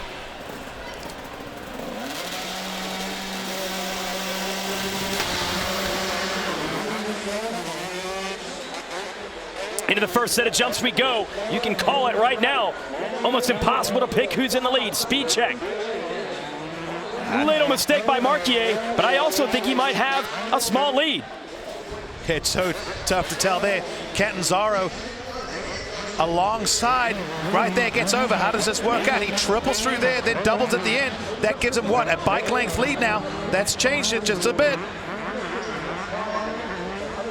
Oh man, it is too close to call right now. Final third of the racetrack. Catanzaro a slight lead now. It's gonna come down to these whoops. Here it is. Catanzaro using the whoops to get it done and throwing some 1990s style Travis Pastrana freestyle over the finish line jump. Good race though between he and Marquier. don't count Marquier out for maybe getting the edge in the next one and forcing a best of 3. Yeah, that one was close, pretty much right till the end. It was hard to call, but and Marquier, like you said, really giving AJ a tough run there. Simon Lagenfelder, a young German, also raced Motocross Nations in the sand in Holland last weekend for Team Germany on a, don't get too angry now, Ryan Hughes replica 125. I know he used to bang bars with a bike that looked like that for some 125 championships. And there's Ernie. Michael Leib appearing as Ernesto Fonseca on a number 24 Honda. They had the RPMs really up before the gate dropped in this one. Leib on that number 24. Lagenfelder on the 105. Once again, a close beginning, and you saw Lagenfelder got a good drive there. This camera really helps us see who's got the edge. The step-up speed check. Very technical section here. Let's see if they attack it the same. A triple in for Leib. Gives him about a bike length advantage. Yeah, that just helped him just the bit that he needed over Lagenfelder, who did it. Oh! And the German rider goes flying. Hope he's okay. He's trying to land on the backside of that jump without the motorcycle. Meanwhile, Leib just has to take it home. Yeah, he probably heard the crowd roar. Doesn't really know at this point exactly what happened, but knows that there's no one behind him. But I do think for Lagenfelder there, yes, it was kind of spectacular. He was able to get away. You saw him come down feet first. Probably just got the wind knocked out of him. When you hit your rear end on the ground like that, you can just knock the wind out of you. But fortunately, the bike did not chase him down. Here we go with the replay, so we'll see what happens. Oh yeah, it wasn't even anything much. Just a little fishtail going up that staircase, and the hydrogen dragon back. So he didn't get the timing. He didn't land on top of that like he wanted to. When it fishtailed, it scrubbed some speed. He clipped the face, and he did the smartest thing, which was dismount. And I'm sure he'll walk away. He'll be fine from that. Yeah, for as fast and technical and intense as this racing is, we have not seen many big crashes through the years, and he is up. So good to see that. And Leib looking on as well after taking that round. So that's cool for Leib to check on his competitor in this round in the 125 class. Looks like he wants back on the motorcycle. Well, he's probably thinking, I just went through a lot riding in the mud at Donations.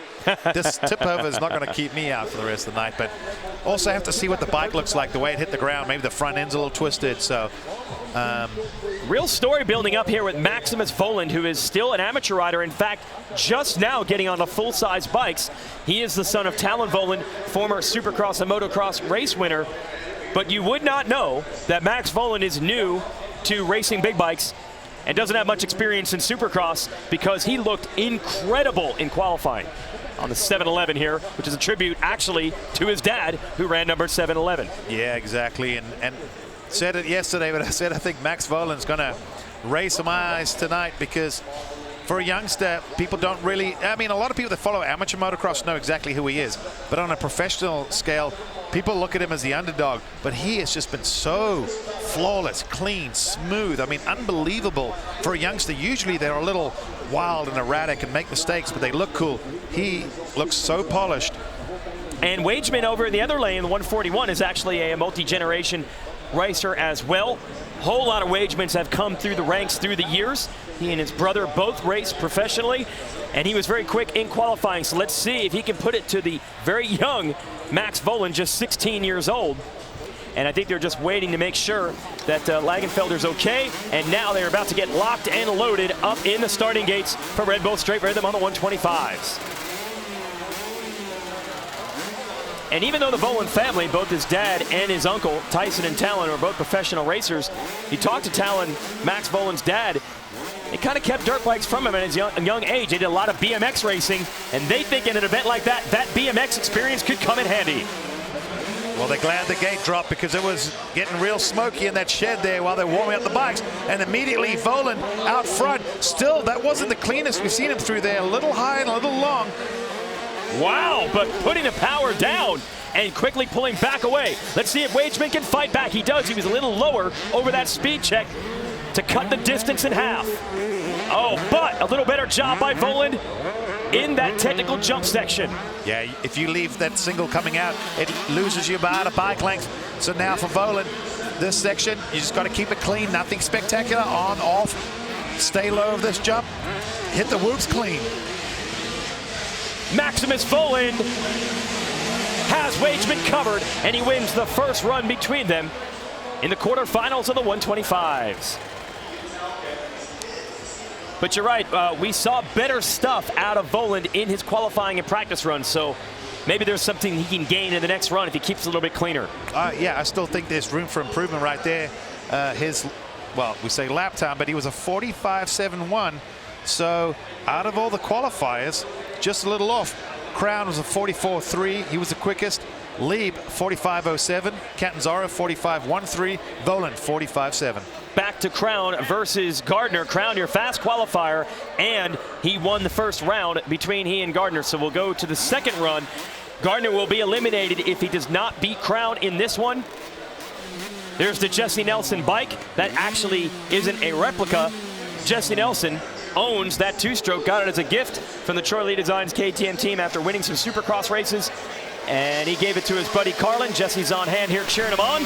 Let's go racing. Gardner on the 28 and Crown on the 89. Gardner kept Crown honest in that first one. Can he put an even bigger smile on Jesse Nelson's face and take this to a third round?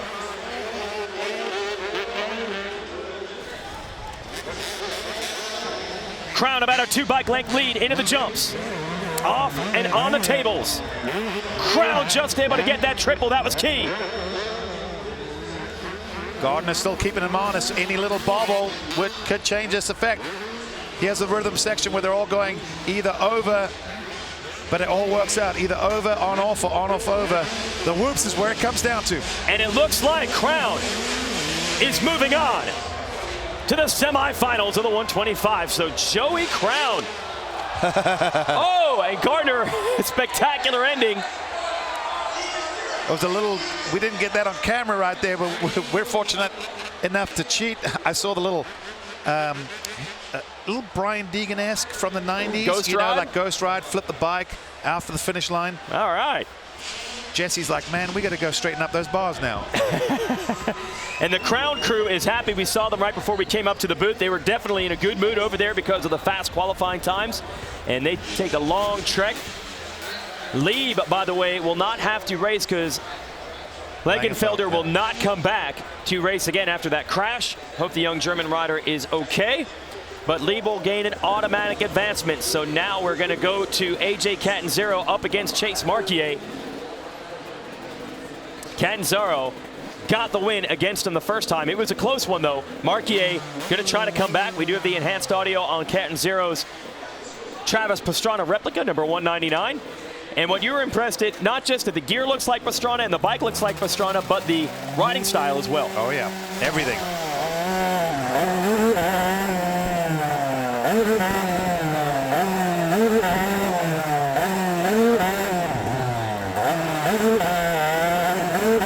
Looks like Marquier actually with the lead. And then bouncing back is Catanzaro. This is going to be a good one. Yeah, once again, don't make the mistake. Keep it clean. Oh, little mistake there from Catanzaro. It's at the door that needed to be open. Looks like it because Marquier's got him covered right now. The Hydrogen Dragon's back. Catanzaro actually got back in front. Oh, once again, they're going to do the same thing. On, off, speed check. It's going to come down to the whoops. Here it is. Marquier's got to grease these. Oh, he made a mistake. That might be it. It is. AJ Catanzaro, and he throws the Travis Pastrana move.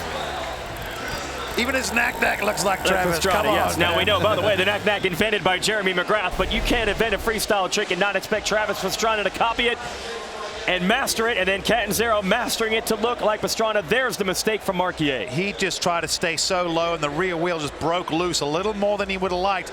That hurt his drive back down the backside of the speed check.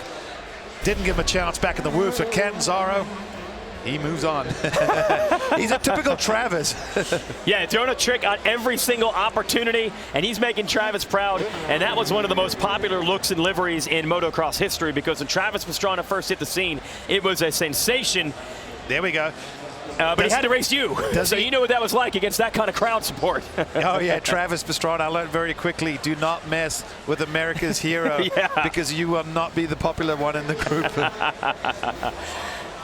Okay, so we've had some really fun racing. It was great to see these old school bike replicas back out on the track, and we're just getting started. Crowd loving what they've seen so far here at Red Bull Straight Rhythm, 6th annual event, but it has really come into its own once we brought the 2-strokes in 3 years ago, once we went 2-stroke only last year, and now we saw a couple of retro looks last year, but it has permeated throughout this event in 2019, including Max Vohland, who has a look designed to look like Lone Wolf livery that his dad, Talon Vohland, ran back in the day. There's Robbie Wageman, who gave Vohland a pretty good run the first time. If he can beat him here, he'll force a 3rd run.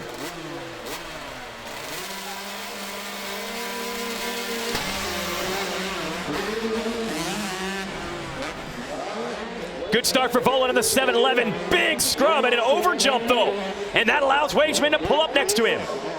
Yeah, Vohland just coming landing a little long through that early section, and it's so easy to do now that they're carrying good speed, but he's better on those tabletops, always gains a bike length or 2, regains the lead at the moment. Wageman giving it everything he has to try to even the young kid up with a 16-year-old, maintaining a lead of about 2 bike lengths. Over that Hydrogen Dragons back there. Vohland still holding on to about a 2 bike length lead. He keeps it clean. As long as he doesn't make the big mistake, I think he's going to hold on to this. Into the Maxis whoops. Whoa, hold on to that thing, Max Vohland. It was a wild ride at the end, but he is able to win it and eliminate Wageman. Well, I'm telling you, those whoops are starting to get chewed up just a little bit. You started to see the bikes move around. As it gets more technical later on, that's going to become more and more critical in how getting through there clean.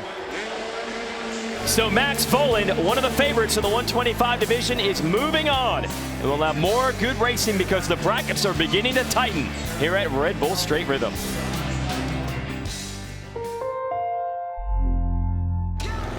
Once again, the world's best riders team up for Moto 9. 9? Are you kidding me? I can't believe they're doing another one of these. Hit the trail with Dungy, Muskin, and many more. Riding dirt bikes, to me, is about the homies, and it's a way to harness that inner kid in all of us. Every piece of the dirt bike world in one epic ride.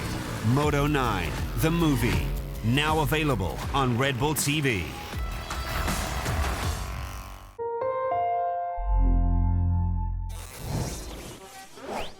Gear in the 90s was like this. Purple. Why so much purple? Gear design's loud and baggy. I was diehard AXO. Look at most AXO gear from the 90s. That's what it was. It was crisp and clean. McGrath would run his $100 bill helmet, you know, stuff that people just don't do anymore. We're gonna have zebra stripes, we're gonna have barbed wire, we're gonna have polka dots, we're gonna have comic book looking designs. Probably sounded terrible until you actually saw the gear and it looked awesome. And I'm joined now by Ryan Villopoto, 4-time supercross, 3-time motocross champ, in a little bit of a post-shocker. I know that with a 4th and a 2nd here in the past, you had some expectations coming into this 2019 event. What happened to Villy Light? Man, I was really hoping I was going to make it one more step up on the podium, maybe a 2nd this year, and next year to the first place spot. But man, I've been telling a lot of people that have asked me, you know, what do you think? What do you expect? I said, there's going to be some heavy hitters sitting on the sideline, and I could be one of them. The way Red Bull Straight Rhythm is, one little mistake or just being off just a little bit, you'll knock yourself out. So I think that 2nd run that we did, it was 0.02 of a second that I lost by. It was close. I remember when they showed the side angle, I was like, oh, maybe they're going to go back to the tape because it looked like you might have had a little knob ahead. It was. I actually thought, I was like, okay, did I get it? Nobody's telling me I didn't, so maybe I got it. So let's go back to the line, and my mechanic Schneike was like, no, dude, we're out. So it was good. It's a lot of fun. It's a shame on my part, not for myself, but for Mitch and Schneike and all the guys at Pro Circuit that put a lot of work into this. But it is what it is. I guess it's bracket racing. Exactly. You mentioned the strength of the names in the field this year. A lot of heavy hitters. Looking forward tonight. Any predictions? You know, it's going to come down to that smallest mistake, but you know, it would be pretty rad to see Hanny win, Josh Hansen. Right now, he's in the 250 class. He's the only one doing that triple, quad, triple. Right. Now, when it gets in that race situation, that race pressure, if he can stick that lane, I think we see Josh on top of the podium, which would be pretty rad. I like your prediction. Hansen's got a good chance, and he's been a bridesmaid here more than once. He's kind of due. This is kind of his game right here. You know, big jumps, just doing a 44-second run. So, you know, Hanny, I'm pulling for you, dog. All right. Well, thanks for stopping by. We're going to go down with Kate Osborne, who's with Mr. Sipes. He is ready, I think, for these quarterfinals. He's going up against Kenny Roczen, and actually talking to Kenny, he was saying that you actually are so versed in so many different kinds of riding styles with your General Sipes that he thinks that's actually your advantage on the track here tonight. How much do you agree with him? Well, if they put a couple logs and a couple rocks and a hill climb and a flat corner, then maybe I would have an advantage. But, I mean, he's Kenny Roczen. He's going to be tough. But I'm just happy I made it out of the first round. I almost didn't. I know I was faster, but I just kept making little mistakes. So I got to clean that up. And if I can give Kenny a run and be close, I'll be happy with it. I mean, like I said, he's Kenny. So it'll be tough. But if I can stay close, it'll be good. What did you learn in the last round? It's such a small difference between just enough to make it or too much or not enough. And it's harder even on the 2-strokes. On the 4-stroke, it's like, it's just easy. On these, it's like, man, it just a little bit too much, and now it's long. Then I came up short on the next one, and it was like I lost that second round, you know. And the whoops is really the only thing that saved me in the other two because I just kind of hit them wide open. But it's hopefully I can be a little bit more precise this time and kind of nail. If I can hit my lines and nail the section and still hit the whoops good, maybe I'll stay close. Ryan, the good news is I think you know what you have to do. Good luck out there. It's got a lot running through his head, though, trying to manage all those different motorcycles and all those different racing series. Now, let's talk about the fashion here. Brandon Hartranft, what do you think of the Evel Knievel look? This is a good one. Well, I think every American's going to love that look. He was one of the pioneers of extreme motorcycling, and, well, the #1's living up to its name so far. Absolutely. Brandon Hartranft has been very quick so far. Let's get to know the young man out of New Jersey. Hey, I'm Brandon Hartranft. I'm number 30, and I'll be racing as Evel Knievel.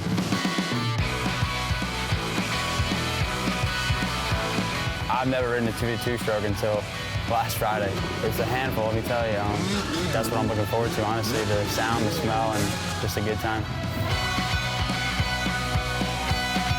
My dream matchup is Webb. We live in the same house, we train together. I'm trying to be the king of the house after Saturday night, so we'll see. I'll put it to the test. All right, he'll be up against Parker Mashburn, one of the old school Nathan Ramsey. That's his team manager, throwback. Oh, that actually is a Nathan Ramsey jersey, so that's a legit throwback, and they couldn't quite even get the pants to match. Yeah, well, he's one of the bigger kids. We call him the Monster Mash. Here is Parker Mashburn on the number 25. First time at Red Bull Straight Rhythm. Track looks good, looks kind of gnarly, but I'm up to the challenge. My bike is a KTM 252-stroke. Everybody loves 2-strokes. The best part about riding a 252-stroke is obviously the sound, I think. Ba-da-da-da-da-da. It's kind of cool to do a throwback. You know, I wasn't even born then, but it's kind of cool to bring it back, I guess. So I'm going as Nathan Ramsey. He's my team manager, so kind of worked that out.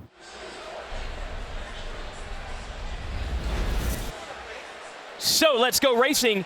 As we move faster and faster riders up against each other, we expect great racing. Brandon Hartranft and Parker Mashburn are going to kick it off here in the quarterfinals. Race 1 and run number 1 between Mashburn and Hartranft. Mashburn, still an amateur, doesn't have a lot of supercross experience, but he just beat one of the most experienced riders of all time. He eliminated Ryan Villopoto to get to this round. So don't sleep on the number 25. Hartranft has been the quickest pretty much every time on track this weekend. Well, the sun is set, the moisture is rising, the track is changing. You can see the lovely orange glow in the background. It's different right now, so it's about what you heard even Leib saying, being precise everywhere, and Hartranft's doing that. Man, Mashburn actually had the edge momentarily, but over those tabletops, Hartranft able to pull back in front. Oh, Mashburn not clean in the valley between those jumps. That slowed him in the rhythm lane. Advantage to Hartranft on that Evel Knievel look, number 1. Yeah, that just hurt Mashburn there, not getting through that rhythm. You saw him single out, and in the 250 class, that costs you every time through the last speed check. Here we go into the whoops. Oh, Hartranft front end dipped, but he had enough of a lead to hold on. But as you've alluded to, those whoops are getting trickier with each run. They're starting to catch the guys off because every time they come through, they're different lane. And as well as they're starting to cup out, as we call it, which means they get little grooves in the face. And you're going to see that suspension really having to work well. Jam-packed here at the Fairplex in Pomona, California, 6th annual Red Bull Straight Rhythm. It is a supercross track, unwound, no turns, just jumps, obstacles, and whoops. And when you have short 45-second runs head-to-head, you never know what's going to happen. And we have seen a pretty big mix of upsets in the racing thus far here on a Saturday night. So we have no idea what we're in store for. Our next bracket, after watching Hartranft and Mashburn, we're going to have Pierce Brown against Cooper Webb. So Cooper Webb, your current Supercross champion, against a young man who has yet to race a professional Supercross race. But Brown was actually faster than Webb in qualifying today. Let's check out the look, the Ricky Fowler tribute from Pierce Brown. Fowler, of course, a very famous PGA golfer, but he loves motocross. He grew up racing motocross. He's been to this event before. He's getting married this weekend, so he's not actually able to watch Pierce Brown in person. Let's get to know the young kid out of Utah. What's up? I'm Pierce Brown, coming here as Ricky Fowler, number 15, and trying to do him some justice. This won't be my first rodeo on a two-stroke. I've had some experience on 125 a couple years ago, but it's been forever, really bringing back some memories. So my dream matchup, if I were to pick one person, it would definitely be Jason Anderson, just because he's my favorite rider of all time, and it might also be my only chance to race with him too, so it'd be really cool to go against him. Let's see the Cooper Webb look. That is new Thor gear designed to look exactly like the 2003 gear that Jeremy McGrath wore. Oh, they nailed it so well. I remember that. I was around at that time wearing that gear, and it looks exactly the same. Good job to those guys. And the motorcycle looks very close as well. Here's your Supercross champ. Straight Rhythm this year is going to be super exciting. I've never been able to race it in the past. So the two-stroke thing threw me off guard a bit. I've never raced 125. The last time I raced a two-stroke was age 12. Kind of learning, you know, some technique and some different style of riding. Looking forward to kind of having fun, going old school on the two-stroke. And as a fan of the sport, I'm excited to see Travis Pastrana on that 500. Man, the 90s was honestly before my time. I was born in 1995. Okay, so that means he was 8 years old when Jeremy McGrath raced a KTM and wore gear that looked like that. Let's show you the updated bracket. We're watching Hartranft against Mashburn. They've already done one run. Brown and Webb will be next. And then the next group on the other side of the bracket, Roczen and Sipes, Hansen and Seeley. That is going to be some great racing. But what's interesting here, there might be a lot of fans that are saying, I don't know Parker Mashburn, I don't know Pierce Brown, they are amateurs. But again, Brown was quicker than Webb in qualifying. Brown qualified 4th, Webb qualified 5th. So do not sleep on the young kid from Utah in the amateur ranks. He is known for raw speed. I don't know about putting races together. I don't know about keeping it off the ground, but he can go fast. And in a 45-second run, this is big. Yeah, it'll help him a lot right now. Gate is down. And I think Pierce Brown on that Ricky Fowler inspired number 15. Yes, indeed, he is beating Cooper Webb. Yeah, Webb flat-landed that double jump section there, and you heard Sipes talking about how hard the two-strokes are to time. You don't have the engine braking. It's all about how you use the brakes in your body. Webb gets through there nicely. Is he going to gain it? He cases a little bit. Still triples out. Wasn't clean, but does it. He took the risk. It wasn't perfect, but it paid off. Now up the hydrogen dragon back. Webb is even with the young rookie. Side by side, your champ and the amateur. Who's going to have it? It's going to come down to the Max's boots. Oh, look at this. Brown, he does it from behind. Can you believe it? He just nails those whoops with the crowd. Are just like almost in shock. Cooper Webb is your 2019 Supercross champ, and that just happened. Pierce Brown is pumped. He did it. One-on-one against Cooper Webb, and he gets the job done. Look at this. Right here, I thought, okay, Webb with his experience will probably get it down, but Brown, look at him, just flawless. The youngster just nails it and just Look how close that was. Looking at the times here, 0.04 of a second, the distance between Brown and Webb. And there will be a rematch, of course. That's only the first run. Whoever wins 2 moves on. So making a name for himself, just graduating out of the amateur ranks, is Pierce Brown. What a run on the number 15. Webb's got to be fired up right now. Now, Webb only got back on a motorcycle this week, was out about 2 months with a knee injury and doesn't have a lot of two-stroke experience, but really, none of these guys do 2 strokes before their time. This is one to look forward to. Ryan Sipes against Ken Roczen. I guess Sipes has actually done a little more 2-stroke racing at this event than Roczen, who is not in a McGrath-inspired 2006 Honda. It literally is Jeremy McGrath's Honda from the 2006 racing season. That is the last 2-stroke motorcycle to ever hole shot and lead a lap in Supercross. And there's the look. That gear looks exactly like Jeremy McGrath's gear from the 90s. Oh, they nailed that one. I mean, go look at the pictures. It's exactly the same. Absolutely. So Kenny, inspired by McGrath with the gear and riding his bike. Kenny, one of the most popular riders out here, and he just took that popularity to another level. Make sure my hat's on straight, yeah. The dream matchup, you know, I'd have to say probably Ronnie Mack when I have to put him in his place. I honestly don't have too much experience with a 2-stroke 450. You basically twist the throttle just a little bit and it's right there, where with this bike it's not. It's an 06 aluminum frame. I think it's huge. Important for Fox, for Pete, and for myself to be up there on the looks.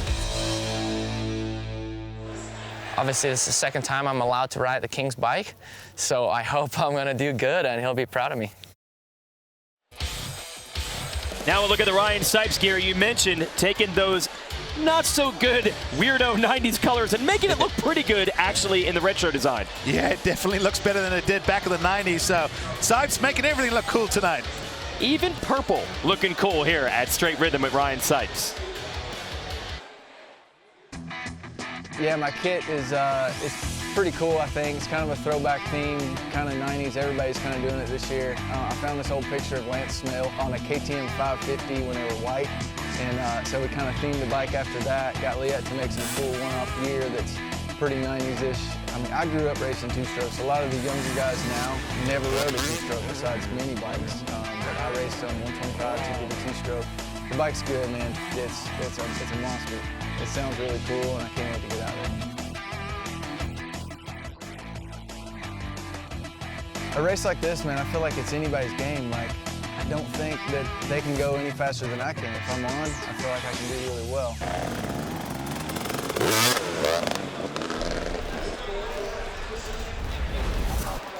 So Ryan Sipes, they call him General Sipes because he's not a specialist in any type of racing. He is a generalist. He will race any type of motorcycle in any type of race, and not just race, but win. I went to a Supercross in Hawaii in May. He beat Justin Brayton, who's known as one of the best in one-off Supercross races. I saw him win flat track races this year, hill climb races, off-road races. Yeah. It's amazing what he's able to do, but this is going to be a tall order up against Ken Roczen, who is one of the fastest and most talented Supercross, motocross riders in the world. This could send some shockwaves if that was to happen. This is going to be good. Side by side early, scrubbing it together, and look, Sipes is leading Roczen. Oh yeah, just a nose, but Roczen, he's been good on those tabletops, and look right there, power to the ground as much as possible. Just gets the edge. Coming up to the halfway point. Whoa, there's nothing in it again. Roczen a mistake. Sipes able to draw even. Roczen cleans it up at the end to pull back ahead. Hydrogen dragon back, advantage Roczen. But Sipes is giving him all he can handle. Towards the end of the track, yeah, they got one more speed jump. They're almost at it. It's going to come down to this. Sipes has been good in the whoops, but he's got to make up ground. Not going to happen. Ken Roczen wins this one and will go on to a second run between them. Man, that was good. Oh, and the fans really starting to feel it now. They're figuring out the guys, where they're strong, what's happening. But Roczen, I mean, Sipes was good on that one. He was really good. But Roczen, I mean, he's the young superstar guy that's expected to sort of win, but Didn't have it all his own way. He had to work for that one. No, it is amazing that Sipes can jump in and out of different types of racing and compete with the best of the best. He's definitely kept Roczen honest in this one. You saw how close it was over one of those speed checks. And these guys know each other pretty well. Sipes actually went to the Moto Sandbox where Roczen does his supercross riding, your old track, earlier in the season to just kind of get the supercross rhythm back. So they've ridden before during the week, and always good sportsmanship here between the riders at Straight Rhythm. It'll be good to see them race each other again in just a few moments. One more group in this side of the bracket of the 250s.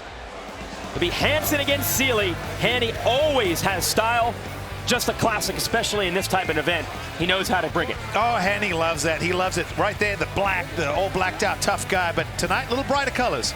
Oh, yeah, he's looking good with this gear or whatever he's racing in. Let's send it to Josh. How old was I in the 90s? I was way too young, man. The 90s has music. Right now, it's all about rainbow colors and weird stuff. Oh, gotcha. We're talking dirt bikes? This bike is dedicated to Ezra Lusk. We did a little replica with him. Just a big fan of Ezra. Ezra's sick. And of course, Honda always had rad bikes, so it was something I wanted to throw back towards this look. Let's see Cole Seely and Johnny O'Mara, the Mugen Honda days, early 80s. Yeah, well, that was a time where factory bikes were special and these bikes were trick. Now, hey, it's a little bit different, but bringing it back, love it. Johnny O, a pioneer. And his motorcycle, he actually built himself in his own garage. Here's Cole Seely. I actually found the bike on Craigslist. I think it was 3.5 miles from my house. The guy had no idea who I was, anything about competitive motocross, so kind of cool.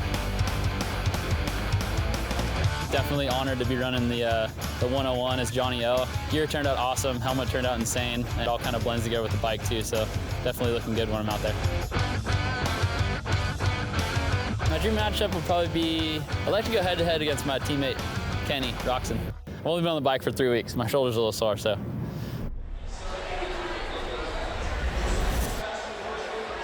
Showing you the bracket again here in our 250 class. So Sipes and Roczen and Hansen and Seely. That's what we're watching now.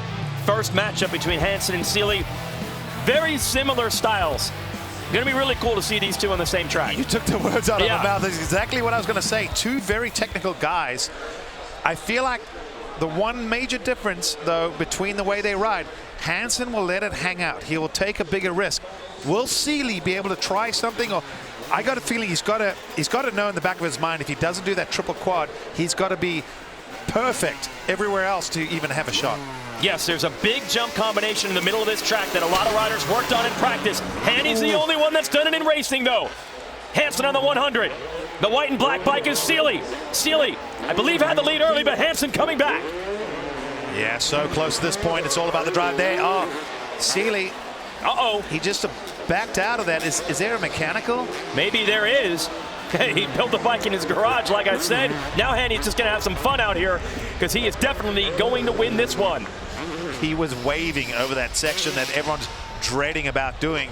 And, did he jump the big combo? Yeah, while waving over the pit gosh. area. That's in front of the pit area.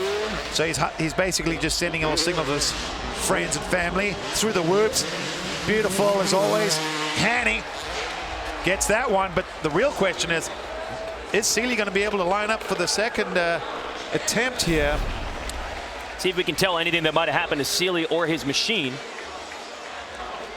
It was set up to be a good battle.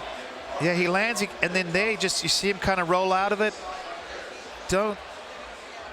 It doesn't look like there was anything major, but, you know, obviously we're not riding the bike. Can't hear exactly what's going on, but see here's another thing. It's cooling off, and I mentioned it earlier, but jetting comes back when you got these high-performance machines. They're very sensitive to how much fuel and air mixtures they get. So you have to be precise. So I'm wondering if he's saying, hey, man, that looked like, hey, it had a little bog. As a rider, it spooks you a little bit when the bike doesn't do what you want it to, especially going off a big jump. So. All right, they're debriefing right now, Seely with his crew. He will have the chance to come back against Hansen if he's willing to go back to the line. Looks like he's pulling the Kickstarter out, so maybe trying to get it fired up. But the question is, will he bring it to the line? Let's go back to the other side of this bracket. Parker Mashburn against Hartranft. Hartranft won it, but man, it was close. Mashburn giving Hartranft all he could handle. Hartranft got to be the surprise of the event, your fast qualifier. Like most, very little experience on 252 strokes. Still a relatively young rider, only raced 2 professional seasons so far, and he has set himself up potentially as the man to beat with the fast qualifying times. Well, when you watched him in pro motocross and those series, he was a good rider on a non-factory team. He's been upgraded, and I'm wondering if the confidence and maybe a little more equipment underneath him is just making that difference. All right, and that's where Mashburn wants to be as he's graduating from the amateur ranks. So Mashburn in the 25, and the number 1, the Evel Knievel look for Hartranft. Hartranft just with a slight edge through the first section of doubles over the first speed check. Now the tabletops. Hartranft's been strong there as well. Do not expect Mashburn to gain much there, but Mashburn keeping everything clean, so he's still right in it.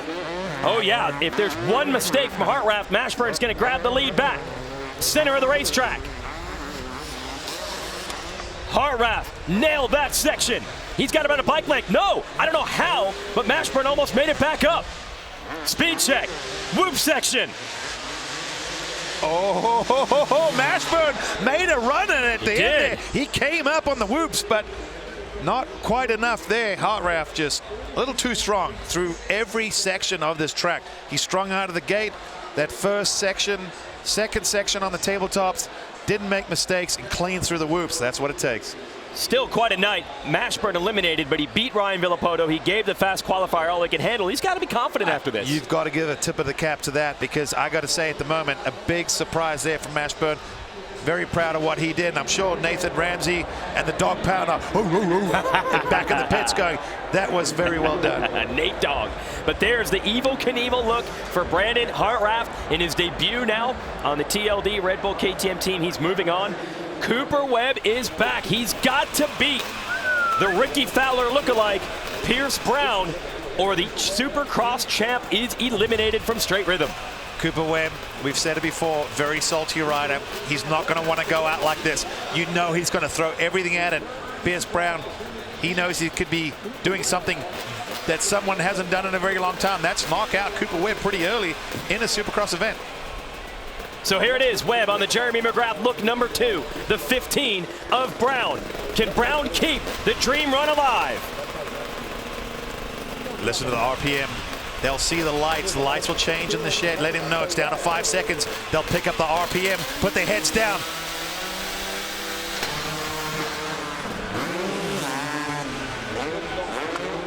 Webb got a good jump, but Brown keeping it lower over that jump, is able to take the lead. Webb just not staying low to the ground on those early doubles. Lose a little bit of time. We hear that enhanced audio.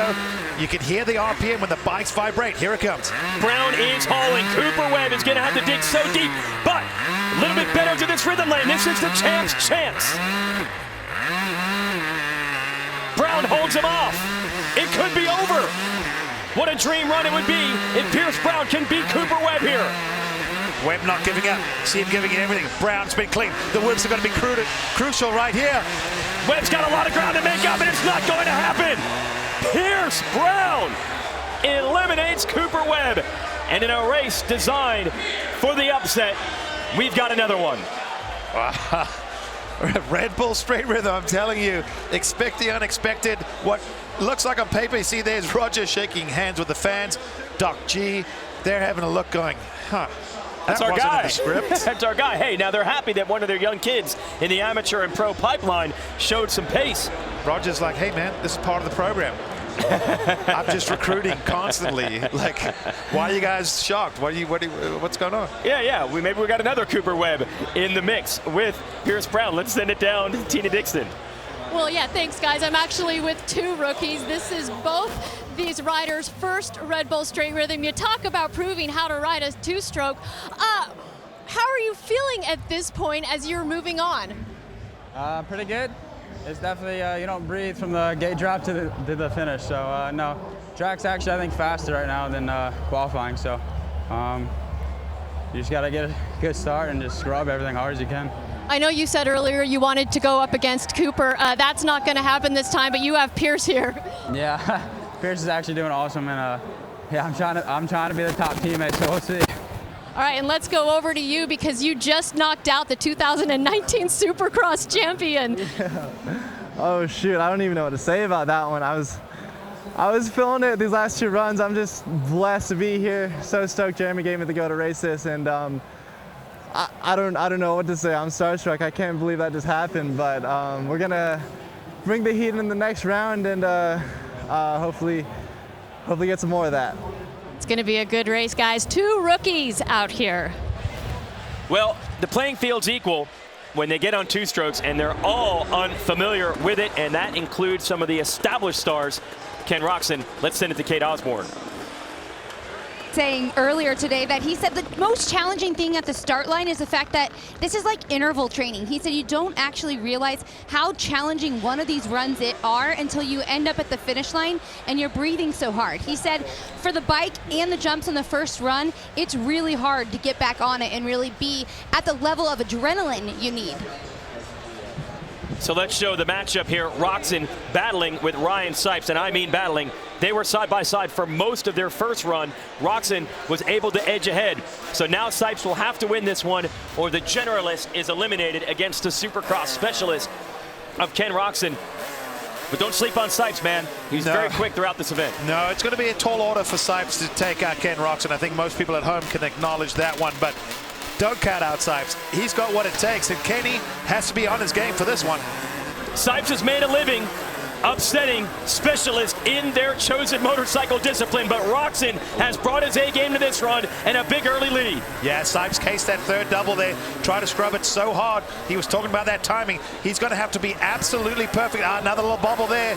He's just trying too hard. Yeah, I was saying, is he pushing too much? Yes, he's thinking, it's against Kenny Roczen. I've got to give him everything. If he just maybe slowed it down in his mind and kept it clean, I think he would be doing better, but he's still in it. Yeah, he has not given up on it. About 2 bike lengths back of Roczen. Here are the Maxxis whoops. Roczen, strong to the finish, advances 2-0 over Sipes. Great ride from Sipes. If he went back and looked at it and criticized it, he would say, yeah, I could have gained maybe 5-6 more bike lengths, but I still don't think he would have had that little bit extra to take it to Kenny Roczen, because I think Kenny could dig a little deeper if he had to, or, really push the envelope. But, well, there's a reason why this guy's a multi-time world champ, national champ, and all that. He knows how to ride any bike. Yeah, he's one of the most naturally talented riders in the business, and former runner-up at Red Bull Straight Rhythm a couple of years ago, but that was on a 4-stroke. Let's send it down to Tina. Yeah, thanks, guys. And Ken Roczen, it's a quick race. How mistake-free do you need to be? Honestly, I feel like I've almost been anything but mistake-free for that one rhythm section, but luckily I have an out. I did the right rhythm right now, and I noticed earlier with Ryan, it wasn't really that much of a difference whether I go over the tabletop triple-double or double-triple. But this is a good run. He was a strong competitor, especially in the first run. He gave me a run for my money, so just glad to make it through, get a quick little break, and it's crazy how intense it actually is. I mean, it's 40-some seconds of holding your breath and going wide open. So far, it's been really fun to watch. Thanks, Ken. Thank you. So we can update the bracket in our 250 class. Here is the final 4. Roczen up against Hansen. That is going to be dynamite. And then the other side, the upset kids, Hartranft and Pierce Brown, into the final 4 as well. And remember, we did not see Cole Seeley come back. Kate, Scott Cole Seeley, what's happening down there? We didn't see him come back because he's in the pits right now. Cole, walk us through what happened with the bike. Yeah, we're just struggling with jetting. And I was sitting up there actually kind of terrified while I was just lined up next to Hansen. So we did what we could. We had fun. My mechanic, Tommy, and our suspension tech, Gilmore, just they killed it this weekend. We had a ton of fun. That's all we came here to do. I'm only 3 weeks out of post-surgery rehab, so I gotta constantly remind myself that I'm a retired guy and I need to just enjoy these moments. And fans were super cool. Just had a ton of fun, just interacting with everybody. Bike was cool. Had a really good turnout, and everyone was hyped on it. So yeah, the whole event is just purely based on fun. So I mean, we definitely accomplished that. Sucks we didn't move on to the final or whatever was next, but I don't care. I'm here to have a good time. Scale of 1 to 10 that you're glad you came out of retirement? 10, yeah. This is why I did it, because I wanted to do fun events like this and just enjoy being on my dirt bike again. We learned a lot. I'm going to come back next year for sure, hands down, and hopefully have the carburetor situation figured out by then. But yeah, no, I can't thank Jeremy from Red Bull enough. He was a huge help to me getting me here, and just everybody, Trolley Designs and Bleachworks and KYB, just everybody that had my back on this build, and all my sponsors that stepped up. We had so much fun this weekend. I'm so excited to step away healthy and get to enjoy the rest of the night. I hope you do enjoy it. Best of luck enjoying the celebrations with your friends and family. My goodness, guys, it's a party down in Cole Seeley's pit right now. Yeah, I can't believe he's been eliminated. They're looking like they're having more fun than anybody. You would have thought he riders won. out. Yes, exactly. Well, that is what it is all about. And speaking of having a good time, we're about to bust out the 5 Hundies. Tyler Bowers, Travis Pastrana, the Maxxis Showdown on the biggest, fastest bikes here.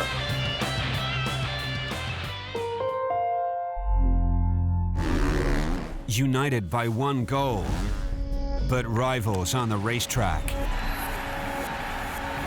The FIM World Championship demands everything from man and machine. What sacrifices will be made to become 2019 motocross champion? Watch MX World Season 2, now available on Red Bull TV.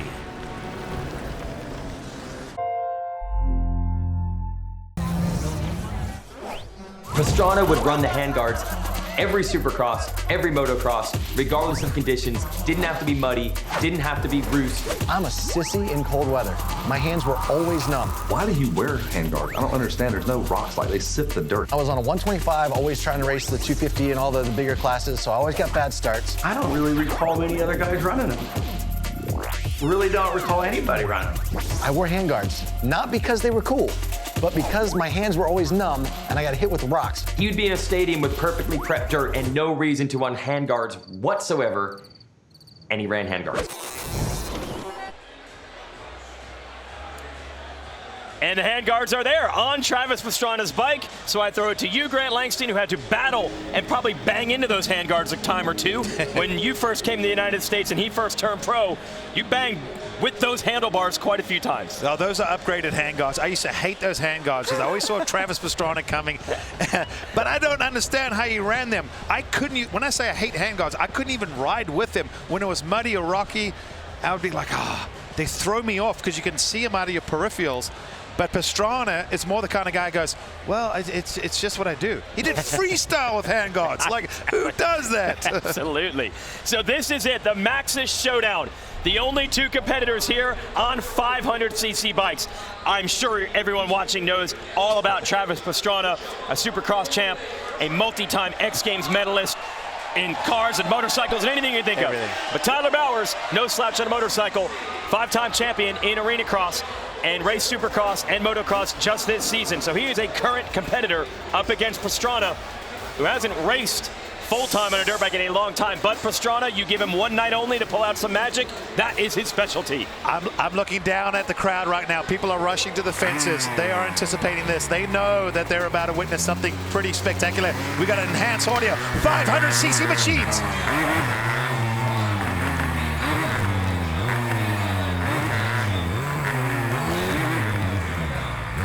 And the low revving sound of those giant 500cc single-cylinder two-stroke engines. Right now, Bowers on the 43 has the edge. There's the backflip. Pastrana does the backflip. And the big rhythm. And it costs him time, but he brings it back. Travis is back in the lead. The crowd are going to lose their mind if they see that. He lost time on the backflip, but he's got it back. Has he got the legit lead yet?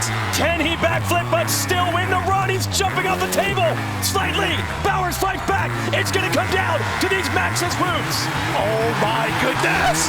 Pastrana tops it. Unreal whoop speed. I mean, Bowers is a beast in whoops, and Pastrana must have gained a bike and length and a half on him. Wow, wow, wow is all I can say. His front wheel didn't even touch the ground. He barely was on the track at the end there. It was hard to tell exactly what happened. The crowd will tell you what they think. Phenomenal. Well, it's hard to tell anything when you're losing your mind. I cannot believe what we saw there at the end. Watch this. I mean... Who does does that? He that's didn't right, lose Travis. that much time doing it. But he still lost some time. Unbelievable. Oh, here it comes. Now we're going to have a chance. I'm telling you, we're cheating because we're looking out a booth here. But look at Pastrana. It touches once. He gets loose, but he got it, right? Yeah, he did. He did. Yeah, he gets the win. Oh, now we're seeing it on the screen here. 43.4 and a 43.5. A couple hundredths of a second. Would you expect anything less from Travis? Unreal. And I want to mention, we're racing 125s and 250s. That's a throwback to the 90s, early 2000s. 500 two-strokes. They never raced Supercross, the very earliest days of the 1970s. But for the most part, everyone said 500s. That's too gnarly to do this type of technical riding. There is virtually no history of riding a 500 two-stroke on a track like this. And that was spectacular for both of them. Yeah, well, these guys have all bolted some really nice attachments on their bike, but both these guys have their own set of attachments that work very well.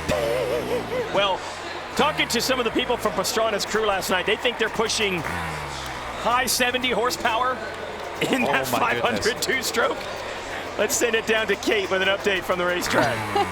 Wow, what an incredible race between those two. The crowd loved it. But in talking with Tyler Bowers earlier, he said this is a super old bike. It's a 91. He said this was actually a passion project bike. He didn't have his team do it. It was just some buddies to help, and he actually was up till 3 a.m. a couple of nights ago wrenching on this thing. He got it off Craigslist last summer because he always wanted it KX500. So building this for him was actually more fun than anything he knew, and then bringing it here to Straight Rhythm, racing against his idol, Travis Pastrana, which he said they haven't raced against one another since like 2009. So taking it back 10 years later, it's just such an honor, he said, to be able to go side by side against TP here. Thanks, Kate. And Bowers built up such a crowd following building this bike. They actually started doing some giveaways. He teamed up with the folks at Rack Racing, which is Random Acts of Kindness Racing, to help out some people raise some money. Because people are so stoked on this machine that he calls the unit. And to Bowers' credit, yes, he's running what is late 80s technology. Pastrana has the old motor in a much more modern chassis and suspension. So Bowers a more modern rider, maybe Pastrana a more modern machine. Great race first time. Bowers suddenly now in this Maxxis Showdown has his back up against the wall. I don't think he was expecting that coming into this, but I've always said, if you want to look like a fool, bet against Travis Pastrana.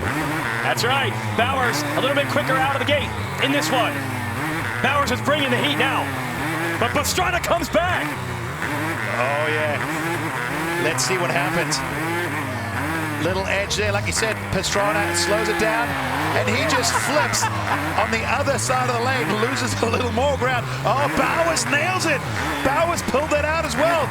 He's like, we're taking this round 3, but I have a feeling, I know where Travis is going to be good at doing a backflip, not the speed check, but there's one more. Is he going to do it for the fans? Well, he's getting closer, so now he's got to decide, style or speed.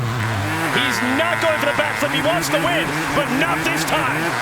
The Bear, Tyler Bowers, fights back, and we're going to a best of 3 in the Maxxis Showdown. And I know the crowd are not disappointed one bit about that one. If ever you're curious about Travis Pastrana's popularity, just show to a live event. This is incredible. It's better than advertised. The backflip again. I wonder if he looks at that jump and goes, it'd be weird to do it normally. Yeah, I don't know how many times he's done it with that back flipping. Did almost all of his practice runs that way too. Unreal. And getting good timing and backside on the landing. The thing that still is incredible is his whoop speed. Travis, I don't know how much is technique and how much is just confidence in himself, but he's one of the very few guys I've seen that'll just literally grab a handful, shift gears, and not even really set up, just throw his weight back and then compensate as he's going through. Because you watch him lap after lap, it'll be different. Yeah. But he saves it every time, and he's fast every time. All right, so Pastrana and Bowers is going to be so good to see them battle each other. We talked a lot about Pastrana. What did you see from Bowers there? He must have picked up the pace because he was really strong in that one. He was good through that rhythm section that Pastrana had been nailing. And I think Bowers, we heard at the very top of the show, if you were listening, Sal was talking to Travis saying, hey, Bowers was asking, should we go easy on the Wonder Kid, who's now, you know, a retired kid. Yeah, older, retired, you know, long in the tooth. There's the guys from Rack Racing. They're here on the Bowers squad, but everybody, of course, is pumped on Travis Pastrana. Axo Gear, which is a very popular brand back in the 90s, they actually had Kenny Stafford, who designed all that gear, design Travis's gear tonight. So it looks very much like kind of a greatest hits of all those classic Axo early and mid 90s liveries. So here it is, Max's Showdown. It's tied 1-1. Who's gonna take it tonight on the 500s?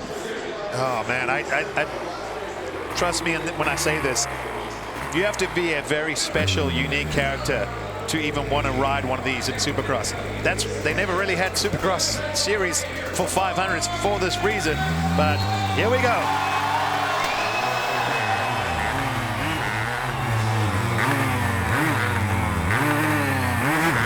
Looks like DJI whole shot there for Bowers, but it's closer than it was the last time. Travis got a decision to make. Will he backflip? Yes, he will. Of course he will. He just does it faster than normal. He didn't even lose that much ground. Triple, quad, Bowers is doing it, so it's not allowing Pastrana to make that ground back. He was a little quicker while doing it, though. Yeah, he was. Wheel to wheel of the hydrogen, dragging back. Pastrana's got to make up a half a bike length, but we know the whoops are coming. Oh, he's right there. This is what it's going to come down to. You right, Weech. This is it. This is it, the whoops. Bowers to lead. Pastrana run. Bowers holds on to win. Bowers was the best through the whoops the whole day. We've seen him qualifying practice. Bowers knew it. He dug deep. Pastrana was gaining just by inches, not the feet that he was doing in the previous run. So Bowers stepped up when needed. The multi-time champ of Arena Cross will win the Max's Showdown. Let's watch it again. When you're doing backflip, look how much higher he goes. He's still losing ground by doing that. That was big. Travis is about to do off-camera backflip for the fans. Oh, he's about to do more. Yeah, you hear this crowd coming to life, as they did when they hit this section of the track, and they can see that Pastrana had a shot at the win. But Bowers, he's got championship medal, and like you said, he needed to be at his best this time in the whoops, and he was. He was flawless. Travis, as good as always, only gained maybe a foot or two through there, but in the previous runs, he had been gaining like 10 feet at a time. Listen to this crowd. That Max's Showdown delivered. Let's send it down to Tina. Oh man, you couldn't have asked for a better showdown between these two riders and these two bikes, and Travis with a backflip and all. Take us through those races. Oh man, well I wasn't doing the backflip for style points. I was actually doing it because it's so steep. When I hit it, it's just easier to lean back. Man, I really thought I could have got him in the whoops, and Tyler just, man, he sacked up on the unit, no pun intended, and just absolutely went for it. So cheers to Tyler. It's been so fun coming up to this. It's good to be back on the bike. Pretty disappointing, but it was a lot of fun. How competitive did this race make you? Because I saw you earlier when you were checking out the track, and I could see the mind going. I was pretty excited because Hansen in practice was the only rider really doing the 3-4-3. And I saw Tyler try 3 in. I'm like, oh, I got to do it now. And then we both got it all the times. The only reason I probably won the first one, you missed the 3 out. But I'll take whatever I can get. Oh, so much fun. And Tyler, this is all your fault. You're the one that kept egging him on. To be able to race this 500, it was a passion project for you. And finally in this environment against Travis Pastrana, what does that mean? It's insane. I've said it before, and at 10 years old, if you would have told me I would have been racing a supercross track with no turns and a straight line against Travis Pastrana on a 500cc motorcycle, I'd have been like, what? At the time, I was a little kid racing mini bikes, and he was jumping stuff into bays in San Francisco and, doing his thing. So it's a dream come true for me. And, for me, I egged him on to try to get to this race. For me, I just wanted to race here on the 500 and not hear a bunch of people complain about it, that I had double the horsepower. So Travis is the only one man enough to start his 500 and come out here and race with me. And it's just amazing to be here. And the guy's nuts. I mean, he's flipping, I'm trying so hard, and he's just flipping beside of me and just keeping right up with me. And, I race on a weekly basis, and this guy's been out of racing for a while now, and it's just insane how he just shows up and does what he does. Yeah, and to win it on a 500, these bikes are not made for this type of racing. Was there any concern? Yeah, lots of concern. For me, like the triple quad he was talking about in practice, I really was reserved on it because for me, I wasn't scared of not clearing the jumps. I was scared of breaking the bike in half. You know, like this is a 30-year-old technology bike. It's a 1991 KX500. So I was worried that if something bad were to happen, it wasn't going to hold up. And this is my bike. I don't want to hurt it. So, you know, it's a little bit nerve-wracking there, but it's a lot of flex. I didn't really know where I was going half the time because of the flex of the machine. I'm just happy we lived through it and put on a really good show. Well, I know the fans that they are happy that they were actually here in person to witness this. Congratulations to both these guys. Jason, I'm going to send it back to you. Thanks, Tina, but we've got to show more replays of this because it was just so fun to watch. Pastrana here with the backflip. As Bowers says, I'm racing as hard as I can, and the guy's keeping up while flipping. Well, the best part is Travis like, well, I just came up with such a head of steam, it was just easy to lean back. I'm like, yeah. That's right. Tell all of us who would love to do a backflip. That's where it was. Bowers, and Travis even said it. Bowers just pretty much took a page out of Travis's book, lean back, grab a handful, and he got the good drive, and it was enough to get it done. What a great run there in the Maxxis Showdown. Congrats to both Tyler Bowers, your winner, and Travis Pastrana, who won one of the runs. Let's send it back to the desk with Sal. Thank you, boys. Down here just trying to comprehend what we just saw. I'm joined by Timbersport athlete from West Virginia, Mr. Matt Colger, 6'3", 245 pounds of joy. This is a two-stroke event that we're watching, and you're familiar with two-strokes in your sport. Yes, sir. We typically run two-stroke motors in our hot saw discipline, which is just one discipline out of the 6 that we compete in Stihl Timbersports, and out of the whole sport in general. How would you describe Timbersports to someone who's never done it before? We consider it the original extreme sport because it did come out of the timber industry. Right. But we just use everything in a race application. It's just how fast can you do it and do it as fast as you can. That's really it. That's chopping wood as well as the saw. Yep. That's chopping wood for the axe, using the old crosscut saws, and also for the hot saw discipline, the two-stroke motors that we got. Can we take a look at your two-stroke piece of joy here? Yeah. That's a lot of saw. Oh, yeah. What are we looking at here? Yeah, so this is a 325, a TRX 250R motor that we basically put 2 handles on, a bar and chain, and just start it up and go. That's pretty much it. 60 horsepower in between your hands, as fast as you can cut 3 cuts in a about 16-inch wood. And you had a chance to interact with Travis Pastrana a little earlier before he raced, right? Yeah, this is a really cool thing for me because, you know, he come over with his 500. He turned off his motor. He was acting like he was revving it, and I was just revving my motor up, and it was really cool just to genuinely get to meet the guy. It was great. That's awesome. Do you think you could start it up? I don't know, maybe. All right, we'll give it a whirl. I'm gonna stand back. Okay, well, let me give it some safety gear on real quick. Okay. And I'll pull it on, and then we'll get it started. If you got to put safety gear on, then you know what? We'll go with safety. I mean, my career still has a little bit left in it. Okay. And yours too. Safety first. Safety first. Thank you for stopping by, man. Good luck to you in the rest of your time here. I'm gonna throw it down to Kate. Well, I can say I saw him in action earlier today, and what a scene it was. The crowd around you, Matt, was pretty spectacular. But bringing it here to the track, we have Michael Leib, and he is going up against a couple of KTMs that are quite a bit newer than your Honda. How much of a challenge is that going to be on this kind of track? Yeah, you know, we're riding a 18-year-old Honda compared to what these guys are on currently. So, you know, yeah, I mean, we're down 5 or 6 horsepower, which on 125s is quite a bit. So, yeah, I mean, we'll just go out there and give it our best. And again, we're here for fun. This is a cool event to throw back everything to, and it's been fun. Another slight challenge is the fact you've been sitting here through the quarters. You kind of slid through with Simon Lagenfelder's issue there. However, you're going to go up to the start line. How does somebody get themselves and that adrenaline going again? Adrenaline's kind of there all day. You're always kind of thinking about it. You know, even though the days are so spread out and there's so much time between everything, it's kind of just something that we're used to. So gate drops, I mean, it's only 30 or 40 seconds or whatever to the end. So luckily, it's a pretty quick deal. I bet he's looking forward to getting on the track as much as he's been sitting down here in the rider area. Good luck out there, Michael. Thanks, Kate. Yes, that's like icing the kicker, as they say in football. The more time you have to think about it, the more nervous you get. These 125 riders have been waiting a while to get back to racing. The final 4 are Joey Crown, your fast qualifier, up against AJ Catanzaro, the Cat, Leib, who we just talked to, up against the young hotshot amateur, Maximus Vohland. Those are our 4 quickest 125s looking for a berth in the finals. There we've got Crown. The dream ride. Crown doesn't have a ride for Supercross next year. I know Red Bull Straight Rhythm is not a traditional motocross or supercross race, but if you're a young kid like him, you'll do anything you can to get your name out there in the industry. It would be big if he could win this one. Catanzaro, he just got the look, man. That Travis Pastrana 2001 look. We mentioned the gear and bike, but you're even saying the riding style. It's almost like he's impersonating Pastrana as he rides. Well, he said he studied it, and you can tell. Here we go.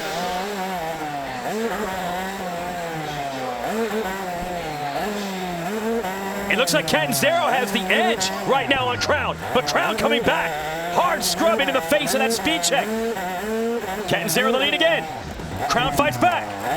Well, Crown! Went short. That hurt Crown big time right there. He saw how much speed it robbed. He's going to have to really be good to come back. That's where he's been making a little bit of ground, is tripling through there on the 125. We've seen it. Oh my goodness! Hold on to that thing. Unbelievable. That was the Travis Pastrana impression of Travis Pastrana impressions. He's still in the race. Crown's gonna win it, but AJ Catanzaro, what a wild ride. The crowd is losing their mind. We saw that, and my heart stopped. As a former racer, my heart stopped right there. Oh, look at him. He's still going, get that man some fresh undies. I'm telling you, he's going to need them. That was unbelievable. Well, he got the Travis Pastrana part right. He had the feet bow. Look at that, gets back, and he could have launched it. That could have been, that's the one thing that's always made me a little nervous with speed checks, if brake failure or something. This sport can be risky. Look at AJ. He's talking to Jeremy Malott going, I cannot believe what just happened. Wow. Yeah, the riders, you got to get your foot on the rear brake to try to slow down for those. His feet were not even anywhere close. I'm sure he was grabbing as much front brake as he could, but yeah, he could have gone to the moon. I cannot believe he did not crash. Meanwhile, congrats to Crown for getting the win. Let's send it back down to Tina. Yeah, well, at least he was stylish there, AJ. Yeah, so moving on to the next team, we got Max Vohland, and I got a chance to talk to Jared Stanky earlier, who didn't make the finals, but he won the two-stroke class back in 2017, and I asked him, who's the guy to beat? And he goes, it's going to be that young gun, 16-year-old Max Vohland. Keep an eye out for him. I talked to Max earlier. He said he hit all his goals. A lot of people still don't know about this young rider, but his dad, Talon, you guys were talking about him earlier, and Max said he's great. He sees these things on the track that I don't see. Yeah, there's a lot of racing experience in the Vohland family. Both his dad and his uncle were great former 125 class supercross winners, and Max has learned his lessons from them. But I cannot stress enough that he is just getting on full-size motorcycles for the first time here tonight. He's done obviously some practice on them, but in a race situation, it's totally different.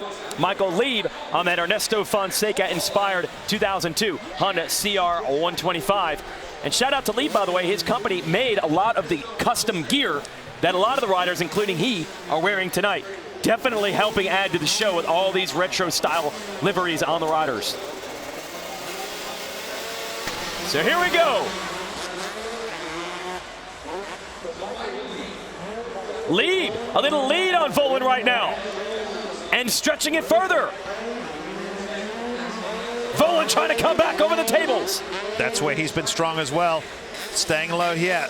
Leib riding out of his skin at the moment. Vohland probably a little surprised, but once again, a kid with not a lot of experience, but that's where he's been strong. Right there in the midsection, he gets it back. Beautiful, the triple and scrubbing that single, and now he's got that lead. Let's see if Leib can fight back. You got to keep it clean through here. Not much to be gained, but you can lose time by not being smooth.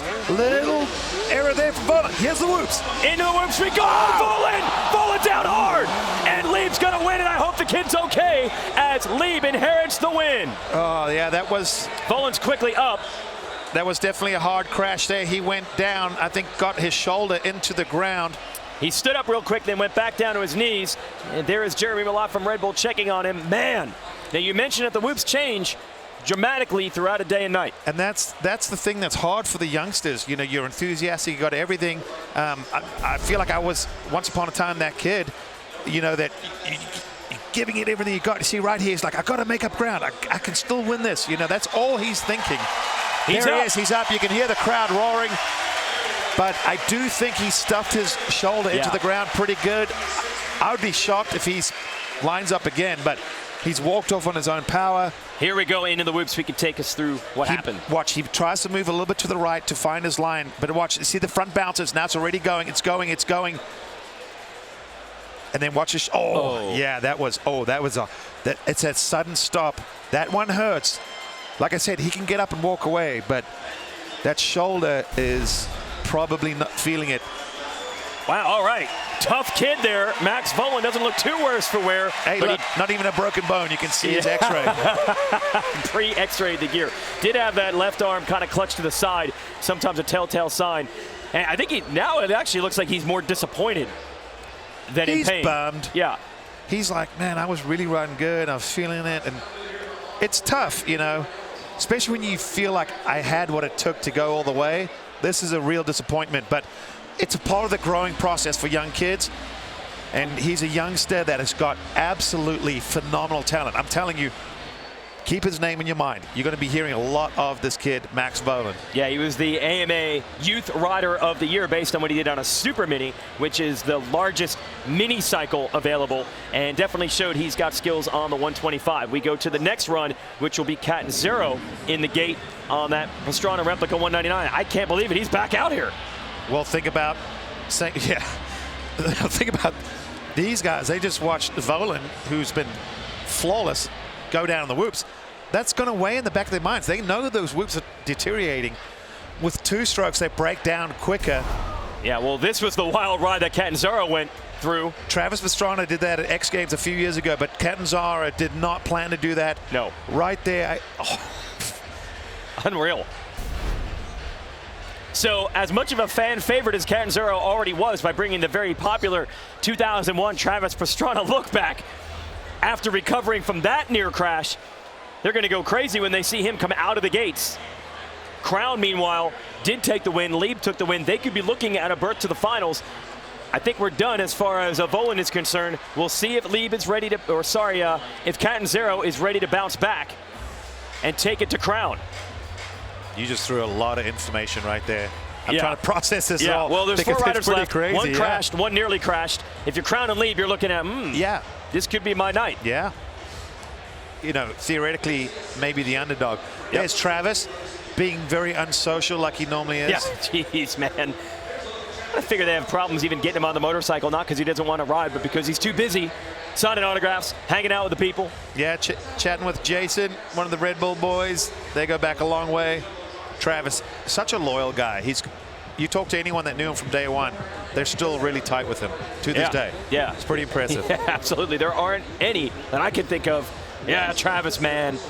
Bad dude stories. Yeah. No. Didn't sign an autograph. No, don't like the guy. Antisocial. No, you'll never hear that.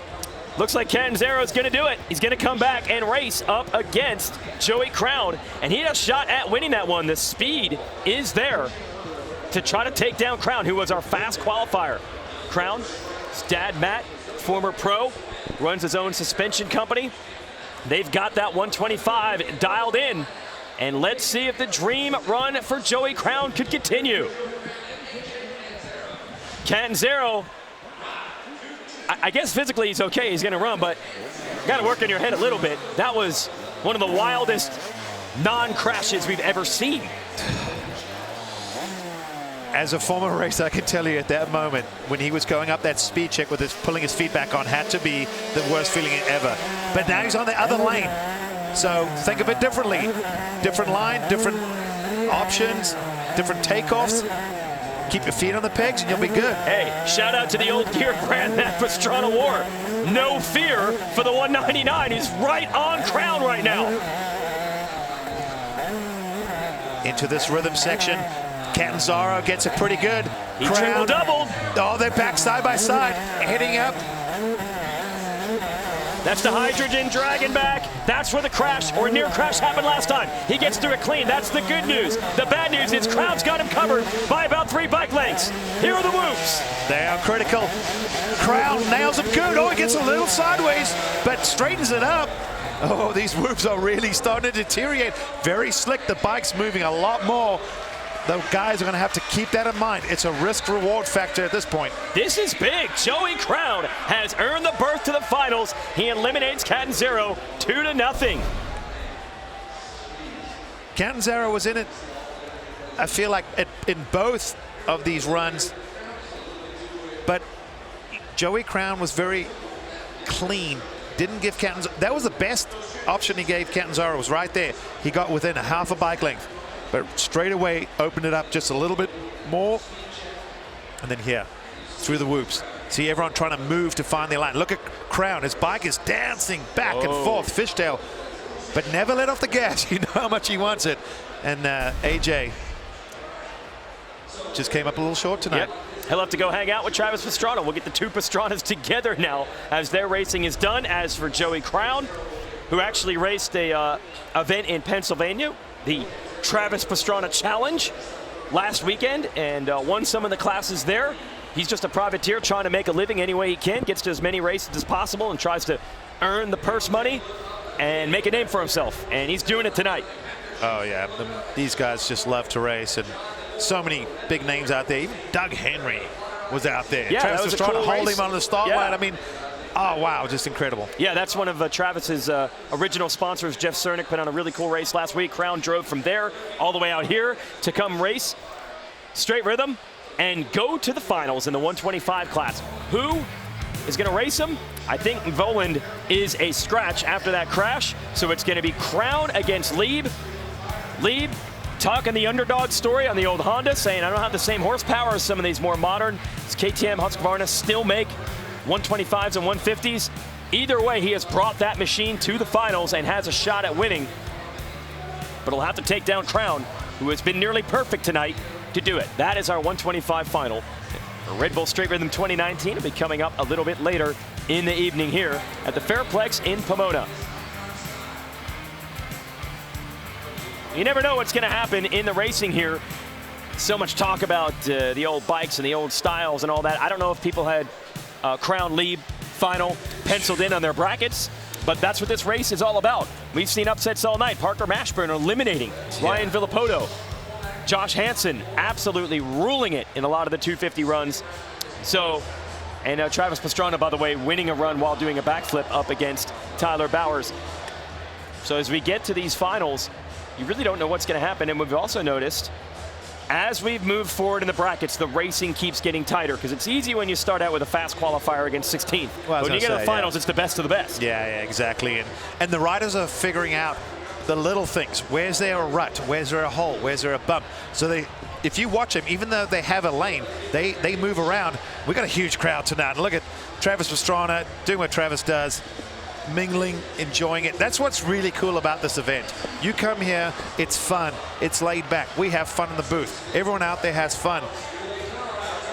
There's no actual championship on the line, but as you see everyone staring at the sky. Oh, there it is. There, that's why. The Red Bull Air Force coming in. They join us for opening ceremonies. Now they're dropping back into the Fairplex at Pomona as nighttime has taken control. Oh, this is cool. Yeah, all those folks are on the infield. When you buy a pass to the race, you can hang out in the pits on the infield. You can come into the grandstands either way. And they told the teams, no semi-trucks. They want to have the old school box van feel, so the riders are out in the open interacting with the fans. And you see those fans right now. They're watching the skies as the Red Bull Air Force is about to drop down at Straight Rhythm. Well, they're getting close. Well, there's one thing Red Bull's always been about, is just bringing cool, unique events.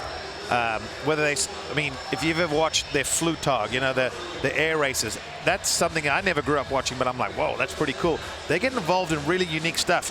If you ever get a chance, watch Rampage, the downhill. Unbelievable. It's mind-boggling. Of course, Straight Rhythm. I mean, whether it's surf, skate, whatever, Red Bull bring you everything. And well, what's not to like about a guy in flames coming down at nighttime onto a horse race track that's been turned into a motocross Straight Rhythm? As you can hear, he's landing. Oh, he came in hot. Yeah. He's been watching too much motocross racing tonight. Came in with some speed there. Yeah, almost picked one of the jumps to land on. He did the backside. He almost needed the speed check to check his speed. That's right. Crowd into it here. They have gotten everything they were looking for. We had that great Maxxis Showdown on the 500s. We got finals coming up. Perfect landing on top. He scrubbed it. And he's wearing the lit kit. Look down low. There's the lit kit. Oh, that's a lit kit. Yeah, literally. Nicely done.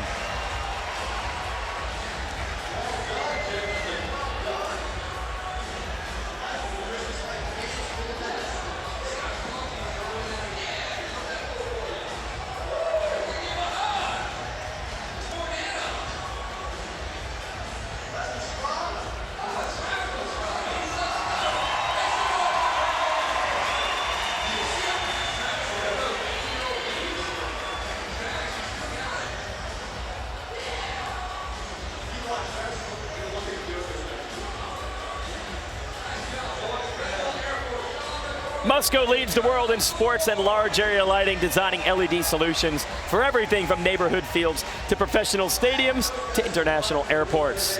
Visit musco.com to learn more.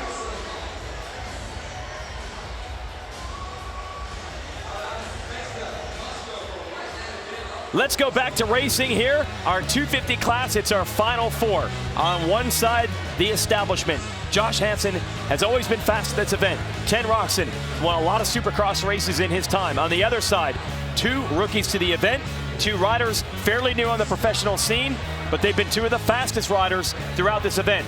Pierce Brown against Brandon Hartranft. Between each of those two matchups, it's hard to pick a winner, and then the finals, I have no idea when we get there. Well, either way, it's going to be an established guy against an upset. Yep. No matter what. The left side of the bracket's going to be the upset. The right side's going to be the established rider. But who knows what it'll be? I'll tell you that. I would not want to bet any money. So neither would you. I know you. No, I'm not betting any money, even if it was a sure thing. Brandon Hartranft and Pierce Brown. It's not Ricky Fowler. It's not Evel Knievel, but that is the gear they're running. Ricky Fowler, the PGA Golf Pro, grew up as a motocross racer as number 15. This is all inspired by his look. The orange is his distinctive color. From Oklahoma State. So that's Brown. The Evel Knievel number 1 is Hartranft. Here we go in the semis. Wow, Hartranft got a wheelie off that drop-off there, and it's a pretty good drop-off, but he's still got the lead at the moment. Yeah, DJI hole shot for Hartranft. Oh, Brown feet off the pegs. He recovers, but loses a little bit of time. Yeah, we've seen a few riders just get that little bit of a spook with the, I don't know, timing or a little bog or maybe jetting even with the cooling down. But he's still close. Oh, he scrubbed that well. Man, Brown is doing everything well, but Hartranft has been perfect, and he has stretched it to about 5 bike lengths. He is feeling it now. Oh, it's going to come now. This Hartranft's been strong on the whoops. I don't see him throwing it away. He was conservative, but enough to get the win. Brandon Hartranft in his debut with this team. He was a Yamaha rider the last couple of years. He is now on board with the Troy Lee Designs KTM squad. First race with them, and he has won the first run against his new teammate Brown. But there will be another, because it's the best 2 out of 3 wins. Yeah, you see right there, that's where Brown came up just a little short. Hey, just clip that tabletop, and what you're trying to do is just get on top, let your wheels tickle the very top, but he was about an inch or 2 lower with the front wheel than he probably anticipated. He recovered it very nicely, but you see the damage was already done. So on the other side of the bracket, we have, of course, Hansen against Roczen. Kate, give us an update on the number 100. He said it's so rad out there. Yeah. I asked him how he's enjoying the time. He said, well, he still has a few improvements. I said, what are those? He said, those are my secrets. Those are my secrets for the main event. So that leads me to believe that he thinks and has set his expectations on going to the main event. We'll see how it plays out with you and Kenny here tonight. Well, what's scary, Kate, is that he's the only 250 rider consistently doing that big rhythm. So how will Ken Roczen play it, Grant? Is he going to bust it out, or is he going to hope that Hansen makes the mistake and opens the door for him? I think the second part of what you said. Okay. I don't think Ken Roczen really wants to take that big risk. If he's not comfortable, he said, it's what's consistent. He's going to rely on Hansen. Maybe Hansen gets it one time, but he's probably hoping the next time or one of the times he doesn't get it. Ken Roczen, as you alluded to earlier, on the McGrath CR250, which was actually the last 2-stroke to ever lead a Supercross main event. I remember that one. I was there. Phoenix Supercross. Yeah. And the crowd went wild when Jeremy was leading. Did the knack-knack over the triple. Everyone knew there was a change in the guard, but it was cool to see MC lead that lap. Yep, and Honda still had that bike. They worked on it, did some testing, Kenny hasn't ridden it much. They actually brought Trey Kennard, one of the all-time greats who's now a Honda test rider, out to get that jetting, as you say, the carburetor settings dialed. Kenny came, rode the bike a little bit, but he was downplaying his expectations when I talked to him this morning. He says he just wants to have fun and be healthy, but he's a competitor, and you know he would love to win it. Well, I said it earlier. I saw the Honda guys working with Mitch Payton, going out the back, using basically a makeshift jetting strip there to run the bike and to make sure they had it dialed in, but now is the time. Hansen versus Roczen in the semis. Small lead for Roczen. He's got the DJI hole shot, but the big rhythm combo is coming for Hansen on the 100. Yeah, it is. They go over those tabletops, another speed check. This is where Hanny makes his money. He's going to triple. There. Oh, he didn't get it. He didn't get it, so that gives Roczen the shot. This is what Roczen needed. Hansen not to nail it, and look what it does. Gives Roczen the edge. Roczen's fired up. This is the opportunity he was looking for, but he's got to hold it to the end. Hansen's closing. Oh, the whoops are going to be crucial. Here it is. Roczen absolutely rock solid through the whoops and wins the first run. Hanny needs that triple quad. He's got to do it. He's very good, but Roczen is... Besides that, Roczen is perfect everywhere else. So that doesn't give a shot to come back without a mistake. Here it is for Hansen. Went a little long. Yeah. Couldn't get that second jump perfectly, and that was all Roczen needed. So that is it. It's the risk versus the consistency, and at least one time the consistency won. Well, he didn't get it from the beginning, so it ruined the end. And then at this point, Ken Roczen uses those ankles as suspension so well. Hansen very strong in that area. These are like two of the similar riders, but just a decade apart as far as their careers are concerned. Let's send it back to Kate with more on this young man. I talked to Pierce right after that last event, and he said he is putting everything together. He is feeling it tonight. He says all he now needs to worry about is section by section, and that is his focus as he's right now at the start gate. Thanks. Grant, how tough is that to just think of your run, your lane, and not worry about the other side? It's tougher than you think. Yeah. It really is, because there's so much going on. And the reality is you're racing the guy next to you. So when you don't see him next to you, you're happy. You know he's behind you. But when he's just in front of you, next to you, there's a certain amount of panic involved, and you try and not let that get to you. So there it is, Hartranft on the Evel Knievel inspired #1, Brown #15 on the Ricky Fowler inspired machine. Equal equipment, they are teammates, they're both on Troy Lee Designs, Red Bull KTM, 252 strokes. So it's man against man now, the bike should be the same. So far, Hartranft has been nearly perfect tonight. Let's see if he can continue his run. He's been so good out of the gate as well, just getting that power to the ground. He's a lanky rider, so he's got to keep his weight forward. So much grip off that grate. Gets himself to an early lead. That's a good feeling. Brown is right there, a lot closer than he was the first time. Can he get back in front of his teammate? I think he has. Small lead for Brown. Yeah, I think you're right, Jason. He's closed up as they come over the 100 and back. Dragging back. Oh, but Hartranft fights right back. It's going to be the whoops. Different rhythms. No, the tabletop worked in Hartranft's favor. Now he has the lead. Here it is. Hartranft comes from behind and eliminates Pierce Brown. Hartranft just, I think, too strong tonight. He really has been one of the standouts. We saw Max Vohland in the 125 class. I thought that was a standout. Travis Pastrana in the 500 obviously is a standout. But in this class, Hartranft has just really been on it. He's like manualing through there. You see the wheels barely touching the ground. He's got the length and he's using it. He's not going into those pockets and letting the suspension compress. He's trying to almost manual like a BMXer through some of those sections, and that's making a big difference.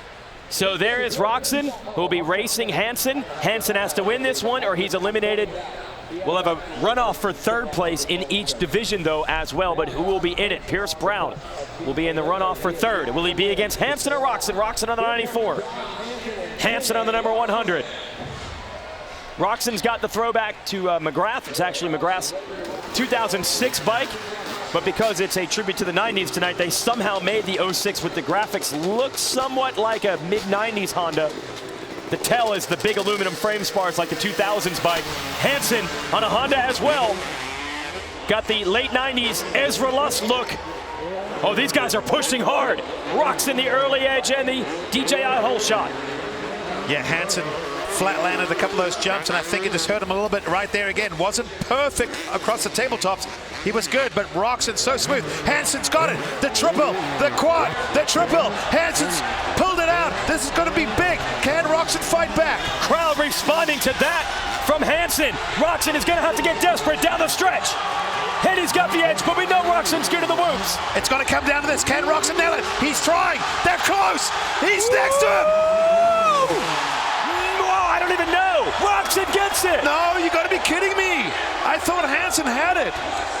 I thought for sure, yeah, he didn't even make up ground until the very, very end. Entering the whoops, Hansen had him covered. I don't think Hansen knows. They're saying that. I cannot believe how close that was. With the naked eye, sometimes it's so hard to tell. It was, I thought at this point, that's what it took for Hanny to get back in this. I thought he was going to win this one, but look at Roczen. There's a reason why the big teams pay him millions of dollars. This is why. Look at him. I mean, he can just do certain things. Hansen was really good entering the whoops. Roczen in that final stretch. Oh, Hanny got balked right at the end there. He dropped the front. If we get another replay, you'll see what I'm talking about. See Hanny wheeling? That's because the front dropped and bounced back up, and the crowd is seeing the replays themselves. They both had a 41. It was 7-7 for Roczen and 8-1. So down to just a few hundredths. Let's send it down to Tina. Wow. Wow is right. It doesn't get any closer than that. Ken Roczen, you are moving on. What were you telling yourself through those whoops, and how did you make that happen? You know, the whole time, I wasn't doing that quad that he was doing. I know he was going to pull me a lot there, so I tried to gain as much as I can. And early on, when we got to that section, I just hit it pretty clean, but he gapped me big time. So towards the end, I just scrubbed everything as hard as I could, tried to stay as low as possible, get as much power on the ground without the bike bogging down, and I just sent it through the woods. Like, I just held on, squeezed my legs, and sent it. So it was really close, but I knew that quad was going to give me trouble, so I'm glad that one's over. Yeah, going into that race, was there any part in your mind, in the back of your mind, okay, he's got the quad triple, am I going to change things up a little bit? No, like I told him earlier, I said, I've made it this far without doing it, so I ain't going to do anything silly now and hit it and, you know, potentially crash or whatever. I mean, if I really absolutely had to and it was in the season somewhere, I would, but I just left it the way it was. Well, it was enough, guys. It just doesn't get any closer. No, 0.04 of a second the difference, and Roczen eliminates Hansen. It will be a Roczen Hartranft final. One of the most established big name stars in the game, and the upset special coming from Hartranft.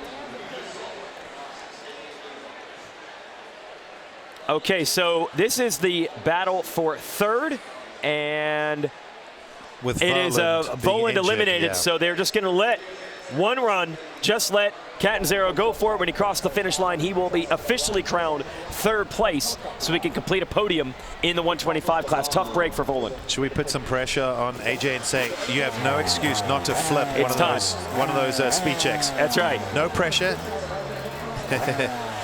But we can also listen. This enhanced audio gives you a different perspective, because as it revs the bike, it gives you the vibration noise more than the exhaust noise. Yep. He's doing all. It's like Travis Pastrana from San Francisco Bay a few years ago. Yeah, well, more than a few, sir. He's going back, trying to be the 2001 level of Travis Pastrana freestyle. No backflips back then. That's good if you're AJ Catanzaro. Hey, he should do a Superman over that dragon's back again. That was cool. Oh, no, it wasn't. Too soon. Little manual action through those, the dragon's back. That's Travis Pastrana style.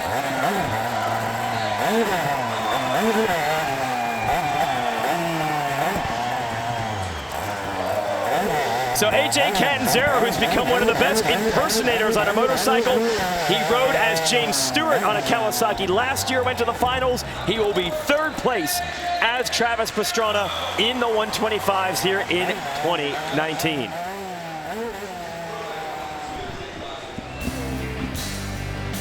Hey, what's better than one Travis Pastrana? Two of them. The crowd loved that, and they loved this. Hansen and Roczen, an absolute showdown.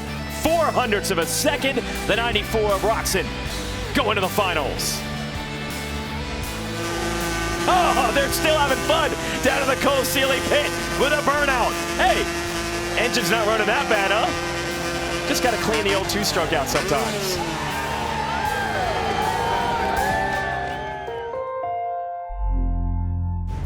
I'm doing this now for I think 17 years, and I want to be a world champion one day. Rise of the Bullet, Jeffrey Hurlings, now available on Red Bull TV. Check out the Motor Channel on Red Bull TV.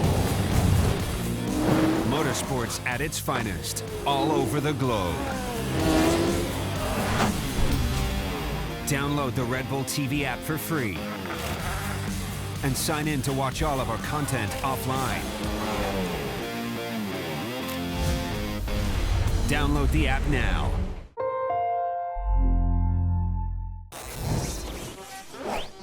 '90s, party, paging Mr. Emig. In the 90s, the guys got to have a lot more fun because you could go in the beer tent and not worry about ending up on Vital MX after parties. I enjoyed some of those, I must say. It was just fun, you know. We just had a good time, and the smartphone wasn't around. Fun, definitely fun. I was not afraid to have fun. I mean, I was very good at separating the work from the play. There's so much stuff that I'm glad I don't remember from Havasu.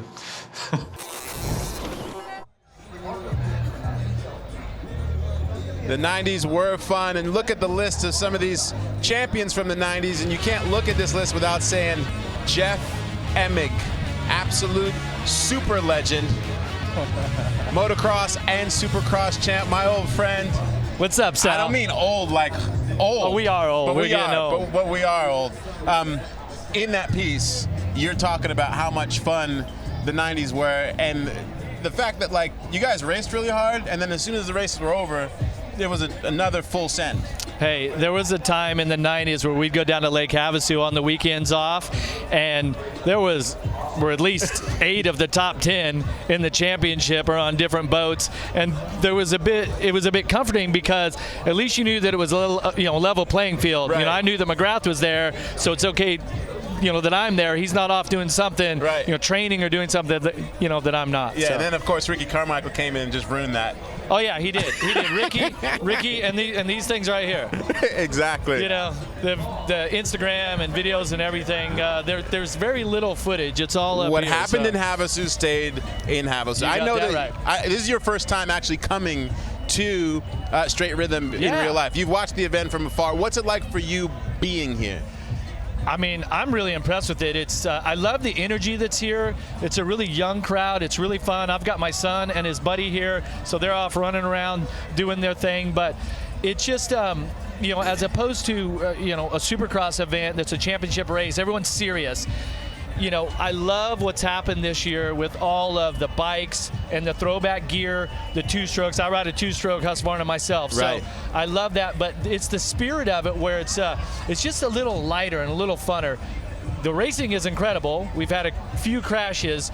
Pastrana does his thing, but overall, I'm really impressed, and I'm really stoked I came out this year. What do you think it is about that 90s era that for the fans, there's this constant return to that celebration of that particular part of the culture? Some people talk about it being the golden era, but for me, Ricky Johnson, Jeff Ward, David Bailey, Brock Glover, the guys in the 80s, those were my heroes, so that's my golden era. But maybe it was sort of a confluence of the television package, the size of crowds, the structure of Supercross, what it became, right? we were making good money. We didn't make what the guys today made. There were no cell phones. We could go have fun with it, right? We had enough money to go have fun and buy toys and do all this, but not so much to where that we had to protect everything. But for sure, you know, when the millennium came around and Ricky Carmichael decided, okay, what I have to do to beat McGrath and everybody else is I have to take training to the next level. Right. I mean, I've said it before, but I wanted to be a rock star. I didn't want to be a pro athlete. Ricky came along and said, okay, we're going to have to be pro athletes if you're going to win. Time to hammer down. Predictions for the rest of the night? Who you liking? I mean, maybe a date with Destiny for Ken Roczen, right? He looks fantastic. He's got the whole Fox kit, you know, the Honda's all made up. So I don't know. I tell you what, though, that 500 class, I don't know if you've ever ridden a 500, but what Pastrana and Bowers were doing, yeah. I would not want to be out there. Those things are incredible. I mean, the piston in the cylinder is huge. There's so much power, and to try to ride that at the intensity that they did that's scary. I once popped the clutch on a 500. It didn't go very well, but we'll save that for another show. You don't even pop the clutch on a 500, Sal. Come on, man. It's so great to see you. It's fantastic to see you. Thank you for coming by. And, man, we'll get you on with us next year for sure. I would love to. All right. I would love to. Back up to you guys. Let's get some more racing. Hey, thanks, Sal. That's awesome to have Emig here. I know that McGrath won so many titles and races, but to me, Emig is Mr. 90s because he tells those stories of the highs and the lows as well as anyone. Awesome to have Fro hanging out with us. Got to work with him in the booth for a long time myself, so always one of my good buddies. Here's what everyone will be watching in the final of the 250s, Hartranft versus Roczen. But first, we have to decide third place. We now know AJ Catanzaro is the third place finisher in the 125s. Who will be third in the 250s? You've got Pierce Brown versus Josh Hansen. This is, I guess, I'm pretty sure, the oldest and youngest rider in this field. Well, I was just about to say, it's the fresh talent. Pierce Brown is pretty much Josh Hansen almost 20 years ago. Yeah. I mean, these kids almost have 20 years in age difference, but when you watch them on the bikes, it's so fun to watch. Hansen with a great start already. But Brown fights back for that DJI hole shot into the center section of the track. Will Hansen bust out the big rhythm? He was good there on those tabletops, gets it back to the ground. Let's see what he does. He goes triple, he goes quad. Josh Hansen does it, and Brown just has to watch as he sees the 100 go by. And that might be the best he's done it. He not only jumped it, but he stayed low while doing the big leaps. As in racing we call speed jumping. There's one thing getting over, but look at Brown, he hasn't given up. If Hansen is not flawless. Oh, he did make it close there at the line. Hansen, though, gets it. It is best of three, even in the trophy race for third. So Brown can maybe take a little confidence after the end of it, but right here, it's all Hansen. Yeah, watch this. Manual, triple in, quad, triple, and yeah. You hit the nail on the head there too, Jason. He did it. Probably the best we've seen it, low and fast. Like, there's one thing, because people always talk about, oh, how hard did you jump? It's like in motocross, you're trying to go forward without going as high as possible. So you're trying to what we call speed jump. Use your body to soak it up so the bike, when it rebounds, it's not going up, it's going more forward than up. And Josh Hansen just did that right there. And one of the reasons why racers like myself have said that guy's got something really special that someone like myself wish I had. That incredible natural ability. Didn't you and Hansen once tie for a championship? We sure did. 2005 East Coast Supercross Championship.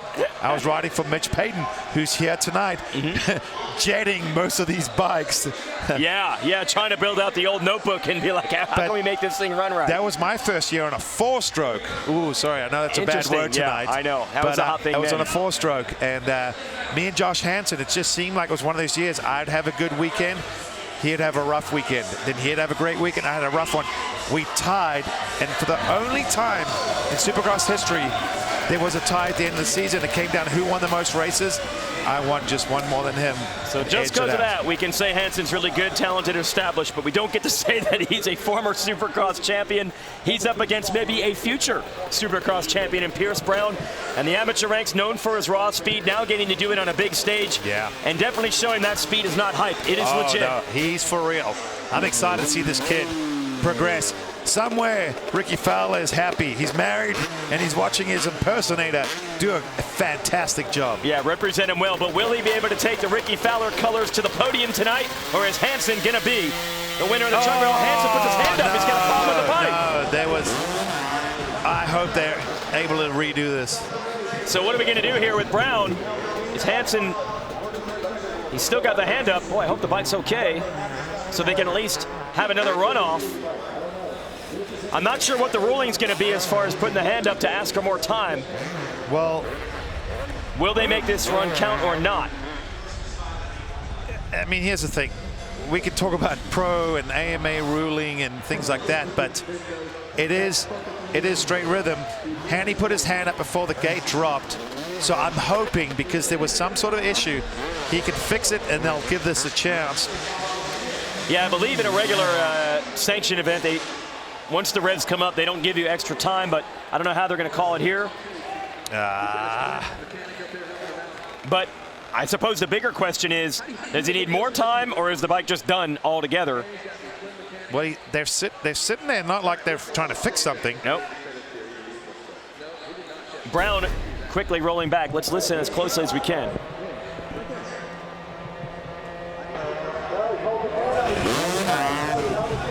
Yeah, but I think it died before that. Look, there's nothing. Oh, this is a live view.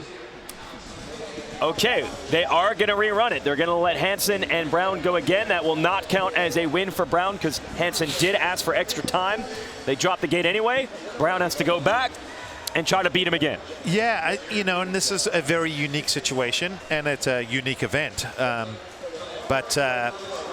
You know, maybe in the future they might be able to have someone with a red flag at the first speed check to say, hey, you know, false start. Not that Brown did anything wrong, but the fact that it's a head-to-head race. If the other guy's not in it, then you're going to win. Yeah, right. It's not a race. So. Okay, so that will not count as a win for Brown. I like what Red Bull did. Sorry, Pierce Brown, but he's like, man, my heart rate's still up. That's right. But that can be a good thing. Because when you do these things, you heard about their intensity. When you go like from the couch and like sprint to your mailbox and sprint back and sit down, you catch your breath, then you start stiffening up. Yeah. So Brown now is at least, you know, everything's flowing. Okay, so it'll be Brown against Hansen again, one of the youngest versus one of the oldest. Well, and Hanny's old, so he's probably stiffening up right now, sitting there. So, you know, in your latter 30s of supercross racing. He's one of the looser programs out there, so it goes in all directions for Hansen on the number 100. He even had his hair cut for this event. Yeah, that's how serious he takes it. Yeah, it's about as short as it's been for Hansen, who does not race full-time any longer, but just because of that natural talent, whenever he does choose to show up, he can go fast. And they didn't seem worried about the bike at all. I didn't see a single wrench or screwdriver or anything. Well, that's what I'm wondering, if he just didn't, if the bike stalled and he realized by the time I kick it, because because if you lose 5 seconds off the start, you're done. Yeah. And then with modern day four strokes, you got the push to start, which is a very nice feature for us lazy folk over here. These ones always started a little bit easier, the two strokes, so the kick start's fine. Looks like Hansen's bike is fine as well. So let's go racing. Oh, Hansen lost balance there with the footing. He did. And then I think that gave the advantage to Brown straight off the bat. Look at that. Big scrubs from Brown, about a half a bike length. Approaching the big rhythm lane. Will we see the triple, quad, triple from Hansen? Yeah, that's big. Oh, Hanny, not afraid. Just as he did when I had to race this guy. Always was the first guy to do something where we went, dang it, we all have to do it now. But Brown's a little bit closer. He was able to come back on him once. Oh. Can he close up and this time get the lead from him? Critical right here, whoops. Hansen nailed it. Yeah, Hansen actually stretched it in the whoops, and Hansen wins the trophy race. He will be third overall in the 250s tonight. So even if that last one counted, they'd say that was the best of the three. 2 out of 3. Good point. Here's the jumps. Josh Hansen just, we've seen Josh Grant do it in the past. There's just James Stewart. There's just been guys that I can relate to that I had to race with Kevin Windham. that you would look at something, though there were times I looked at things, I'm like, oh, you'll go triple, double, double, and then someone like one of these guys like Josh Hansen will go like quad, and you're like, I never even considered that. Like, who even thought that up? But when one guy does it, it puts the pressure on. And tonight, well, what better example can you have of his talent when someone of Ken Roczen's caliber says, everything. I don't want any, I'm not doing it. And Ryan Villopoto tried to do it yesterday and came up so short. The ground shook when Villopoto came up short on that. And Hansen was doing it no problem almost every run. He made one error one time, and Roczen was able to beat him. And then Roczen was also able to edge him even when Hansen did it. But for the most part, he had an ace that no one else could pull. So basically what you're saying is you can understand what it was like being me, racing these guys over the years. You're frustrated explaining, going, I don't understand.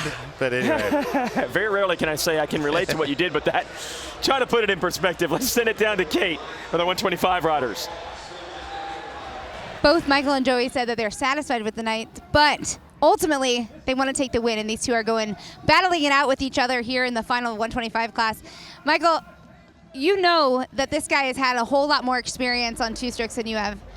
How does that play with your mentality going to the start gate? Yeah, I mean, it's good. You know, I kind of always thrive off the underdog mentality a little bit. So I maybe have more race experience than him. He's got more two-stroke experience. I mean, like I said earlier, at the end of the night, we're just having fun, and this is, you know, not necessarily a serious race. And I think that's why a lot of us come out here, is that it gives us a chance to ride some new stuff, ride some different things, and compete on different levels, and just kind of well rounds us as a rider a little bit more maybe than not. But looking forward to it, and hopefully we can put a Jap bike on the podium and beat these Austrian bikes or whatever. So we'll see. Hot topic for you here today, and Joey, for you. You know that this guy rips it out there. What else do you think that he brings to the table, especially as you go side by side with him? Yeah, he's got the experience on me a little bit, and been around racing a lot more, so that's definitely upper hand. But yeah, I think it's gonna be pretty even once we get out there. It's gonna be, if one guy makes a little mistake, is definitely give it to the other guy. You're gonna have to be really smooth, and my main goal out there is just to keep having fun, and I know the results will be good. I feel like the word fun has been said so many times here this evening, but that's really what it is all about, guys. It is, but when you get to the finals, and it is all on the line now in the 125 class, I think they went from having fun like the way Cole Seeley is over in his pit to I'm having fun as a way to take the pressure off, because it's staring them in the face. If you're Joey Crown and you're Michael Leib, this is your shot to win at Straight Rhythm. I've always said, if you want to have the most fun out of anyone there, win the thing. Okay, all right. Then you can officially say, I had more fun than anyone. So this is it. Crown was your fast qualifier. He has been nearly unbeatable tonight on the 125. Leib, as he says, thrives a bit, though, off that underdog mentality. Let's see if the veteran Leib can put it together against Crown, who has been so strong at this event all day and all night.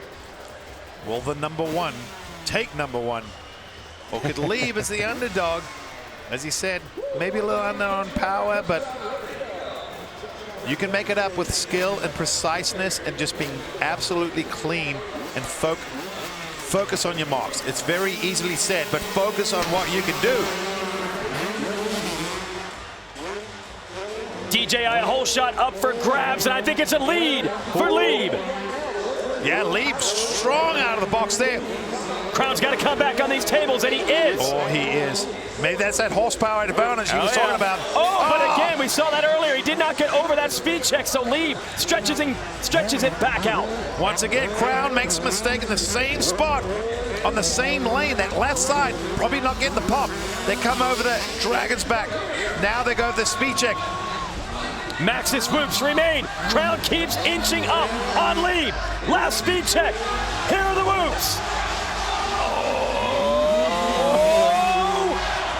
He got to him at the finish, but yes, he did get it in time, because the actual finish is right before that Red Bull arch, and Crown comes from behind despite the mistake to win the first run.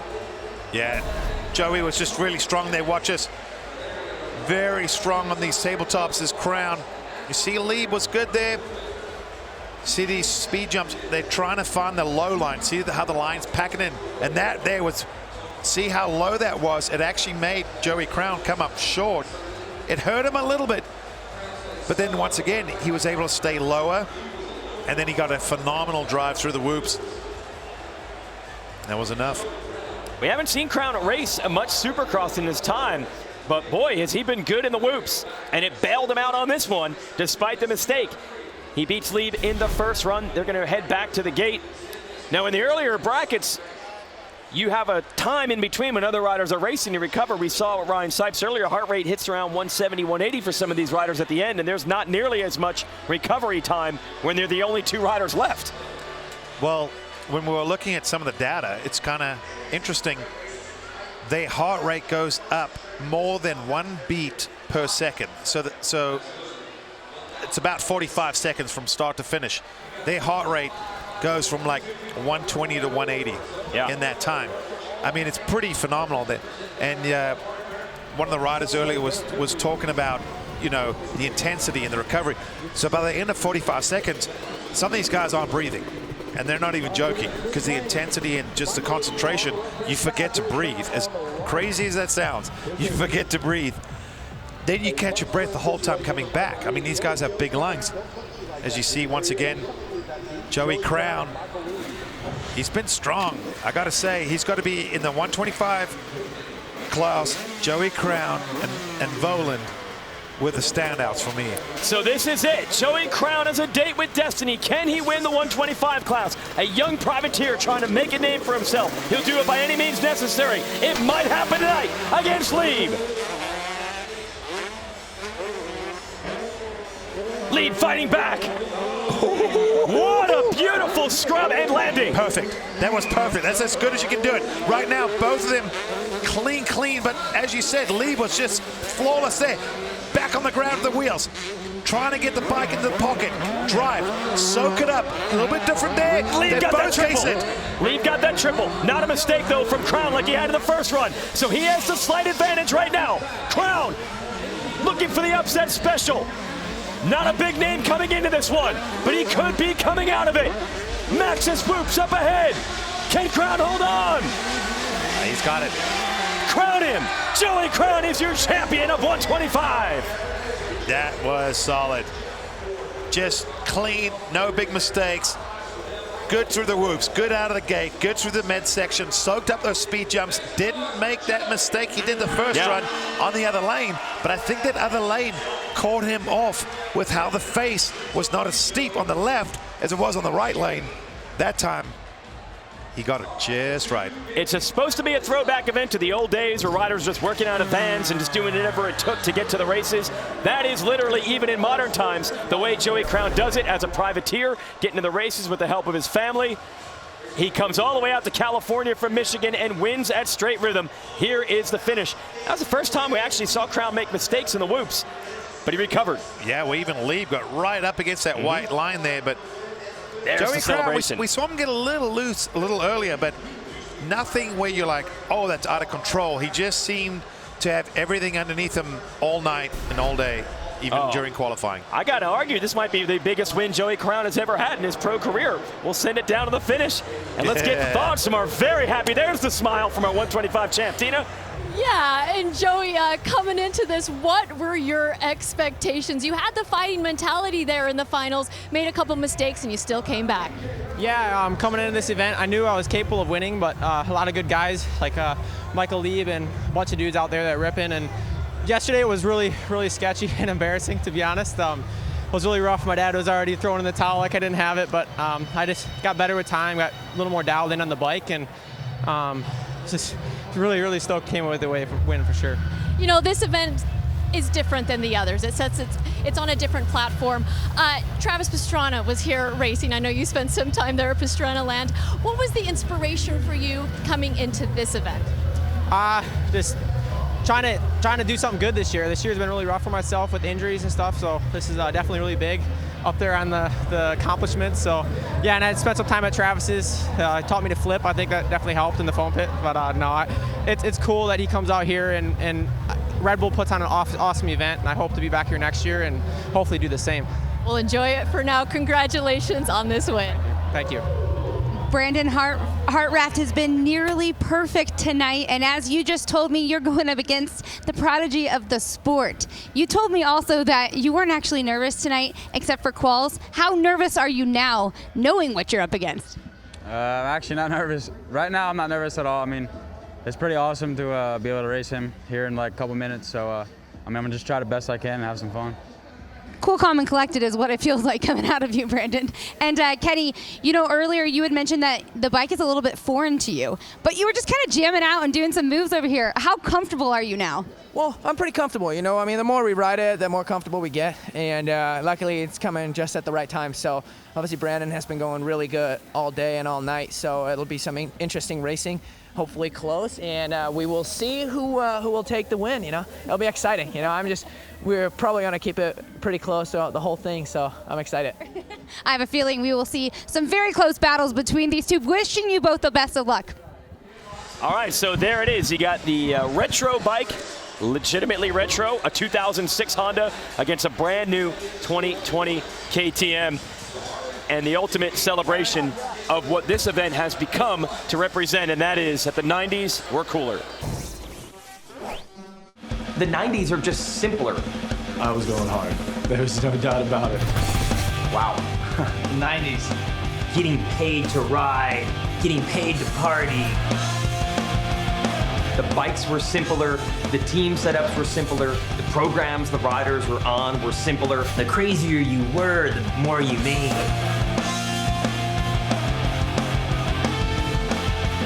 I was able to experience a lot of stuff. I was able to have a blast, win races, do everything a kid ever dreamed of. And I'm not sure that you could actually do that in these days and times. I was there. The 90s were wild and lots of fun, but you know what?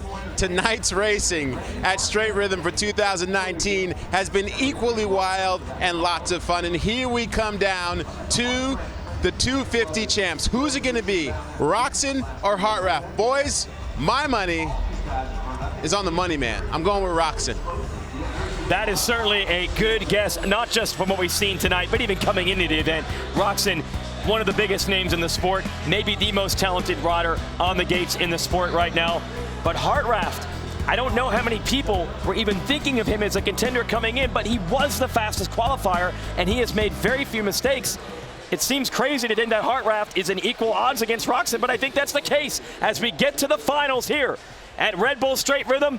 This is it. The Evel Knievel get-up on Brandon Hartranft, the underdog, the relative unknown, against the big star Ken Roczen on Jeremy McGrath, the king of Supercross, his old 2006 Honda two-stroke. Well, this is what people tune in to watch.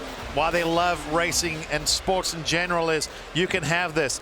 The big name Ken Roczen, most people would say this is done, this is over. Hartranft could never hold a candle to it, but I'm telling you, he was faster in qualifying. He's got the #1. He's been feeling it. He says he's not nervous.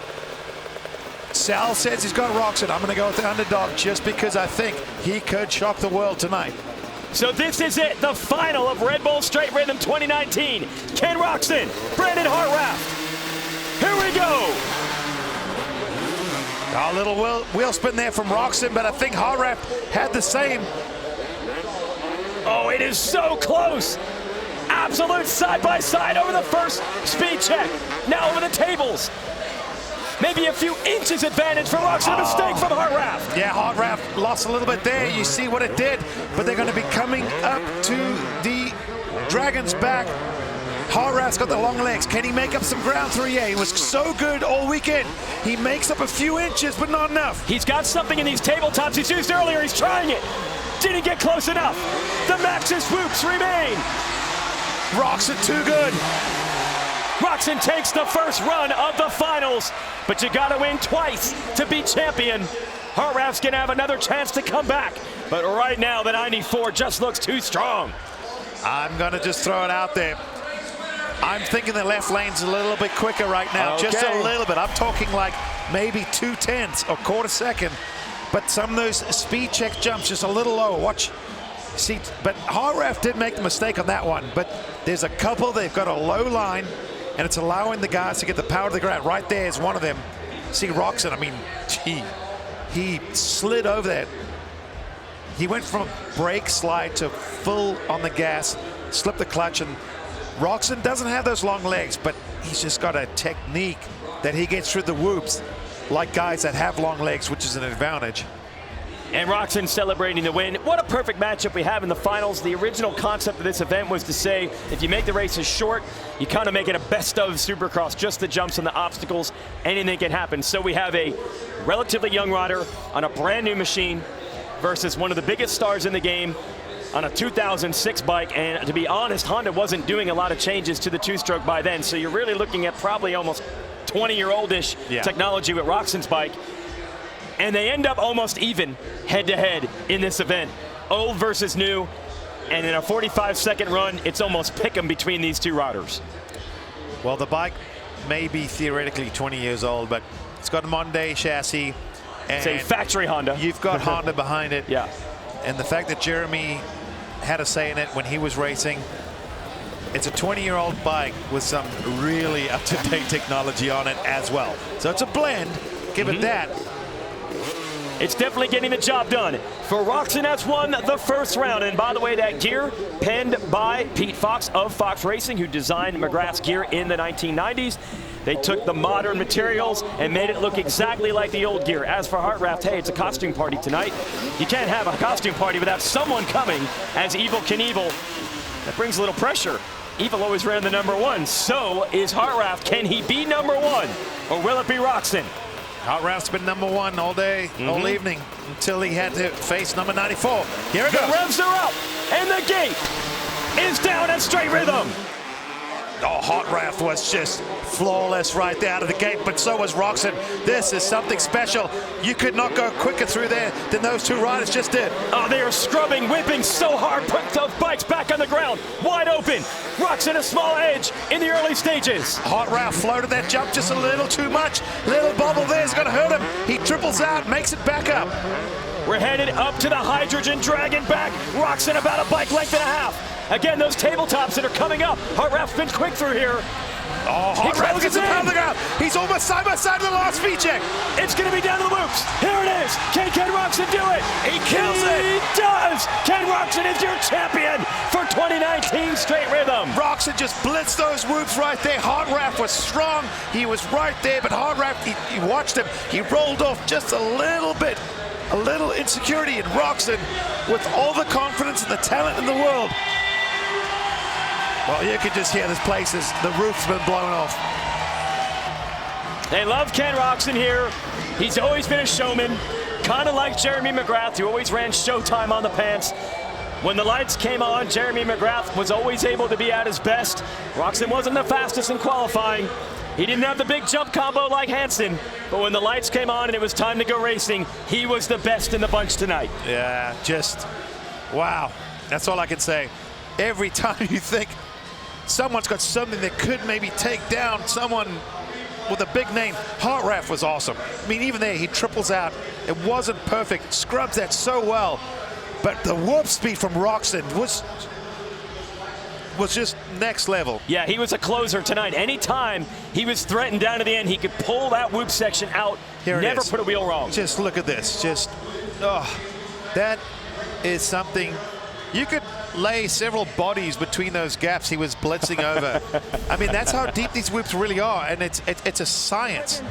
And some guys are just able to do it. What a night of racing. So K-Rock rocks him tonight. Let's send it down to Tina. Yeah, and Brandon, you know it wasn't going to be easy. Brandon was the #1 qualifier, but he was perfect all night too. In fact, he was making some moves there at the end. How did you hold him off? Yeah, I don't know. I got a really good drive off the start, and I was really clean through the first section. I got myself a little gap, and then I made a little mistake. You know, all these little mistakes, you might laugh, but it's really crucial. Like I was clipping that tabletop right there, lost a little bit of time there, but I just felt really good towards the end. You know, I've been not struggling, but still getting used to the bike and everything. But you know, this final was awesome. I'm glad to get it done in 2 runs, not 3. Let's talk a little bit about the bike. 2006 Jeremy McGrath CR250. It was under a tarp before the build. What do you think of it now? All right, guys, my Honda team has been putting in a lot of hours getting this bike ready. I've ridden it a few times, and we just tried to get some things dialed, and they did an awesome job. You know, I really wanted to put the Red Dragon on the #1 spot, and that's what we did. Hopefully this is good karma and everything for the new season. Starting off with a win here, so you know we got good vibes going right now. Red Bull straight rhythm, 2 strokes only. How would you sum up tonight? Oh, awesome. You know, it's a amazing event. I've only gotten to do it once before. And the fact that it's now on 2 strokes, I never got to race 2 strokes. And the fact that we get to do this here is a super fun race. A lot of people here, and the buyer was just awesome. When you found out it was going to be Brandon, what were your initial thoughts?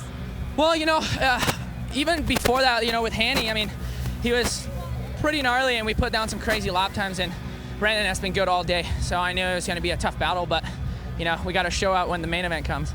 And then just as a rider, how much does this mean to you to win an event like this? In this environment, you've got the crowd here, and it's just a different type of energy. Absolutely. This is such a fun race, and I really love these events just because of the vibe, and everybody is relaxed and everything, but at the same time, you know, you got to keep on your game because the tracks and everything, the whoops, it's no joke. They're super slippery, and, you know, a lot of crashes can happen, but overall, I mean, this is amazing. Just getting to win. Winning is awesome no matter what. Let's put it that way. There you go. A huge congratulations, Ken.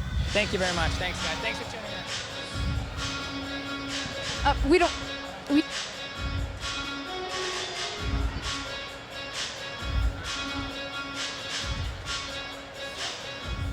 What a performance. What a performance and a race down here. Ken Roczen is your winner. We're going to take a quick break and be right back.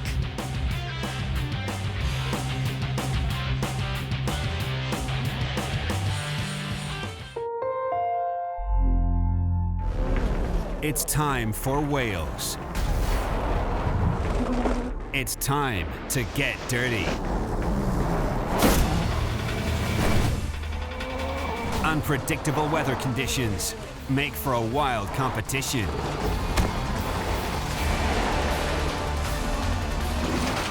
The World Rally Championship from Wales, Great Britain on Red Bull TV.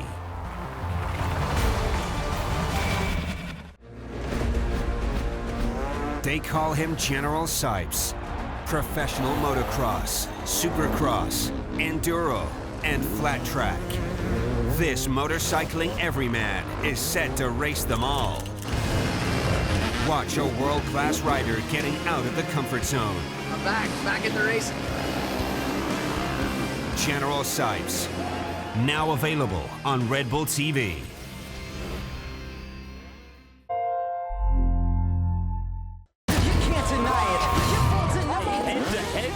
On 2 strokes.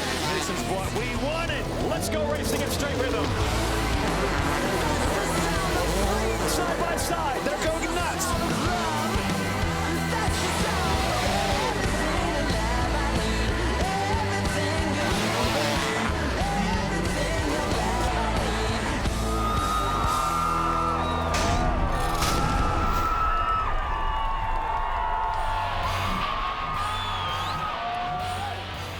Welcome back to Straight Rhythm. An incredible night of racing. So many things. Tomorrow I'm going to wake up and be like, wait, what happened? I mean, Travis Pastrana's backflips, etc. But an incredible final. Ken Roczen getting the win. And we're going to go and visit with Kate right now, who is with young Brandon Hartranft, the pride of King, New Jersey, our runner-up. An impressive run for Brandon, an impressive evening for Brandon, more or less. You know, it's been fun to watch you progress here today. You actually just said you think you did pretty good. I would say that. You're a rookie here at the event. This is your first time with a factory team, and you're coming away with a second against, as you said, the prodigy. How would you really summarize the evening here? I had a plan all week was to at least get on the podium and try my best and try to win, but no, I'm very happy. Just blessed, to be honest, with this whole Troy Designs Red Bull KTM team, and honestly, today was a lot of fun. We don't ever get to ride 2 strokes, and yeah, it was definitely sick sounding for the fans and everybody was awesome today. So yeah, it was pretty sweet to ride up against Roczen, but I knew to beat him was going to be very hard. But all in all, it was a really good day. What did you have to prove out there today, especially with this being your first time out with the factory team? Just prove that I can do it. I've been on not as so much of a factory team the last 2 years, and we got really good equipment on this team, and I know I'm personally a really good rider, so with the right equipment I think I could do really good. So I think he proved that tonight. Sal? Thank you very much, Tina. I am joined now by the squad, and I think we're all just trying to comprehend what we saw tonight. Langston, Wagen, Dixon, how would you rate our 2019 straight rhythm? It's always a little dangerous because the race is so unpredictable. It's designed to be that way. Right. So that you never know if you're going to get the story you want or the story you don't. But first of all, honestly, that Max's Showdown, it brought probably even better stories than we imagined, with Pastrana backflipping and still winning a run. I mean, for this guy at 35 years of age, right? I mean, 36 next week, by the way. Way to welcome him up. I'm sure he's stoked on that. But when you think about Travis, he's been on our radar for 20 years.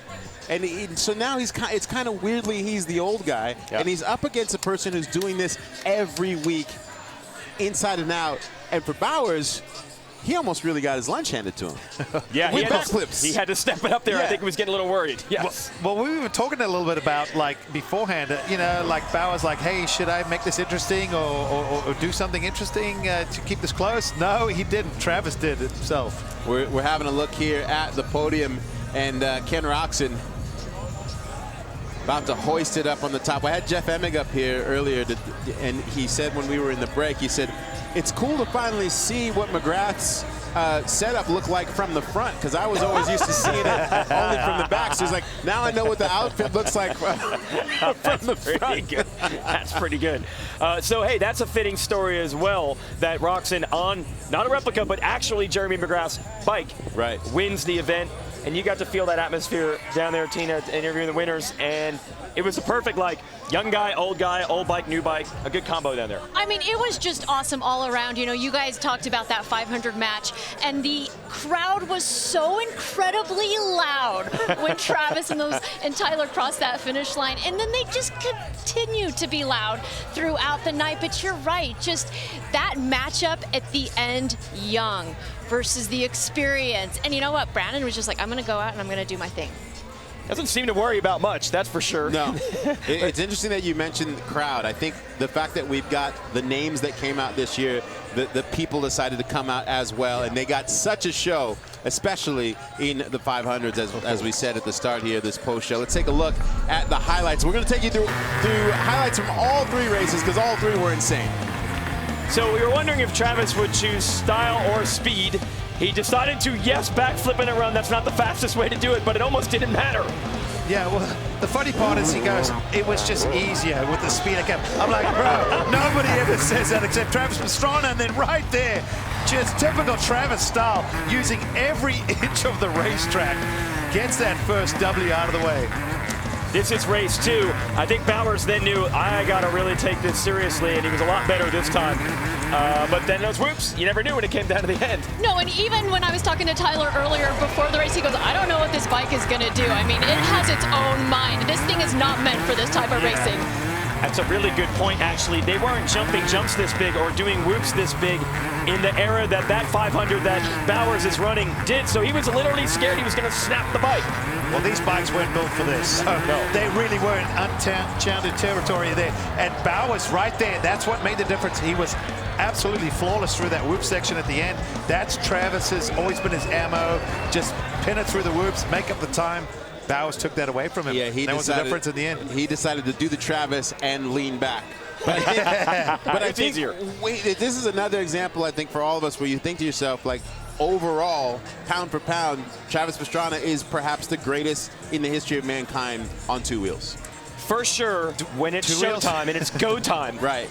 You know, a lot of people shrink from the moment. He becomes larger than life when it really matters, and I think it probably surprised Bowers a little bit too. This guy can still go. Real life superhero. Yeah. Bowers gets to retain his pride.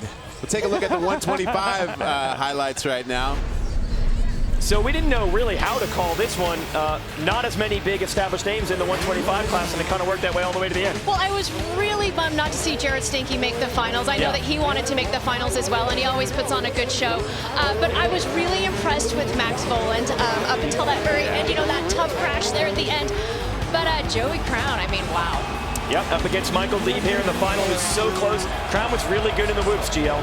Yeah, he was strong everywhere actually all night. You watch him out of the box, he was good. The first section, which is the doubles, he was clean there every time. The tabletops, even the dragon's back. That next rhythm, he never made a mistake, and the whoops just solid. I mean, and that's the thing. If you don't have a weakness or make that big mistake, it really puts the pressure on the other rider to have to do something spectacular.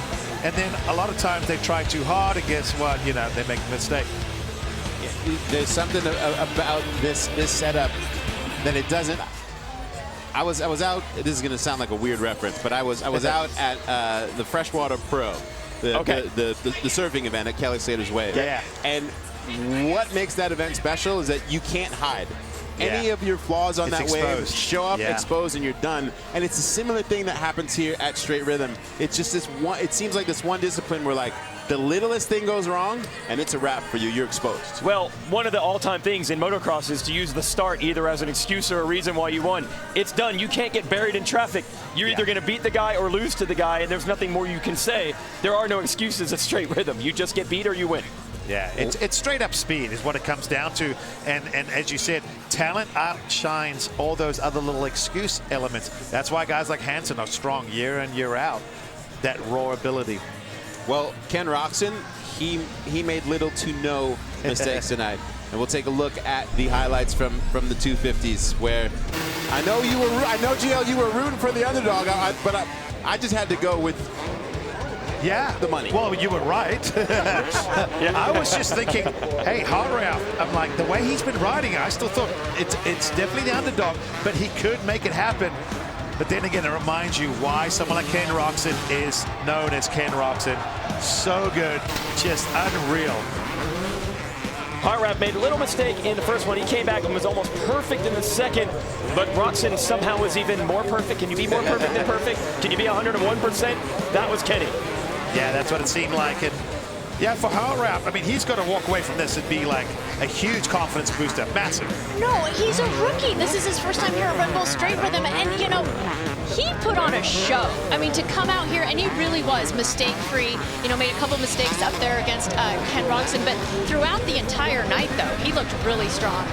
I love that all of the 90s gear and the fun and the trash talking on the front end, but the mindset of these riders, like at a DNA level, once they get in the gate, it's like, oh no, none of us are here to play, here to win, and the manner in which they pushed each other tonight, really, really special. We saw throughout the entire event, even yesterday, that big triple quadruple that Hansen did. They were all sizing it up yesterday, and what was funny is you're talking Hansen, who doesn't race full-time anymore. Ryan Villopoto doesn't race full-time anymore. Travis Pastrana doesn't race full-time anymore. And they were the guys playing with it for nothing more than pride and to maybe put on a show for the fans. It's not even their living anymore, but they can't resist when they finally get out there. Oh, when Billy walked up here, when Billy Light walked up here, he looked crushed. He looked like he had just lost a supercross race and like suddenly it was 2013, and he was trying to comprehend what had happened. He's like, this is what I came out for. That, to me, is the biggest what if. Villopoto tried to do that big jump that Hansen did yesterday. He came up so short. He was never quite the same after that, and then Parker Mashburn beat him by, I think, 0.02 of a second to eliminate him. If that hadn't happened, what if Villopoto stayed in the bracket? Story. What could he have done? We'll never know. It was about the racing, but it was also about the swag. Oh, yeah. So now we are going to, we're going to pick the swag that we love the most. So who should we start with? Gio? What was your favorite outfit? For me, it was pretty simple. I feared it back then, and I really appreciate it tonight. I have to go with AJ Catanzaro's Travis Pastrana from 2001 when I had to deal with that guy, because there's a reason that we all rave about him and the Wonder Kid. I was really good, but he was phenomenal. So to beat that guy, that twirly design on his helmet, everyone was like, oh, it's so cool. And I'm like, I hate it. When I look at it, I hate it. But tonight when I watched AJ Catanzaro and I'm like, I'm not lined up next to him, I'm like, I love it. It's perfect. I love the handguards. I love the chest protector. I love the helmet. I love the gear. I loved everything. And I wasn't lined up next to him, even better. And I love that he actually, he really embodied Travis. Like, all of his movements and what have you, style. He looked like Travis. He said, he goes, I watched footage, and he goes, I know Travis always had those kind of hips rotated, and that attack, but long leg which I don't have. So I look nothing like him. But AJ channeled his inner Pastrana, and I kid you not. It was cool. You guys mentioned it earlier. Roczen hit the nail on the head. Travis does not look as like Travis as AJ Catanzaro did tonight. Pretty cool.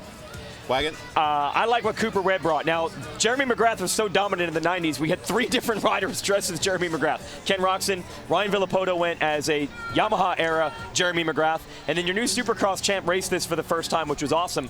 But the coolest part of the Cooper Webb-McGrath combo to me was that he wears Thor gear now.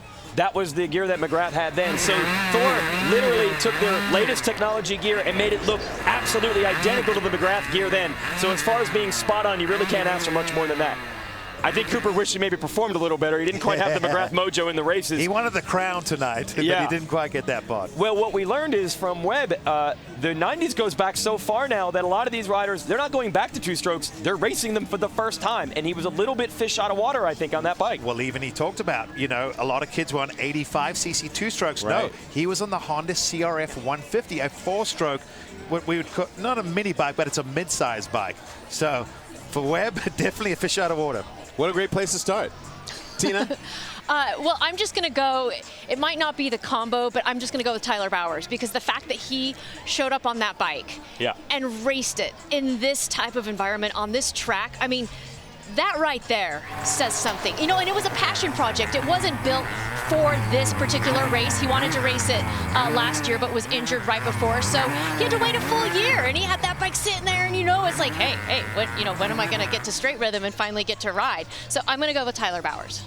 I can't stress enough that they don't even have a 500 Supercross class pretty much ever. They were never, ever thought that you could even ride those and do what they did, and he made it look good.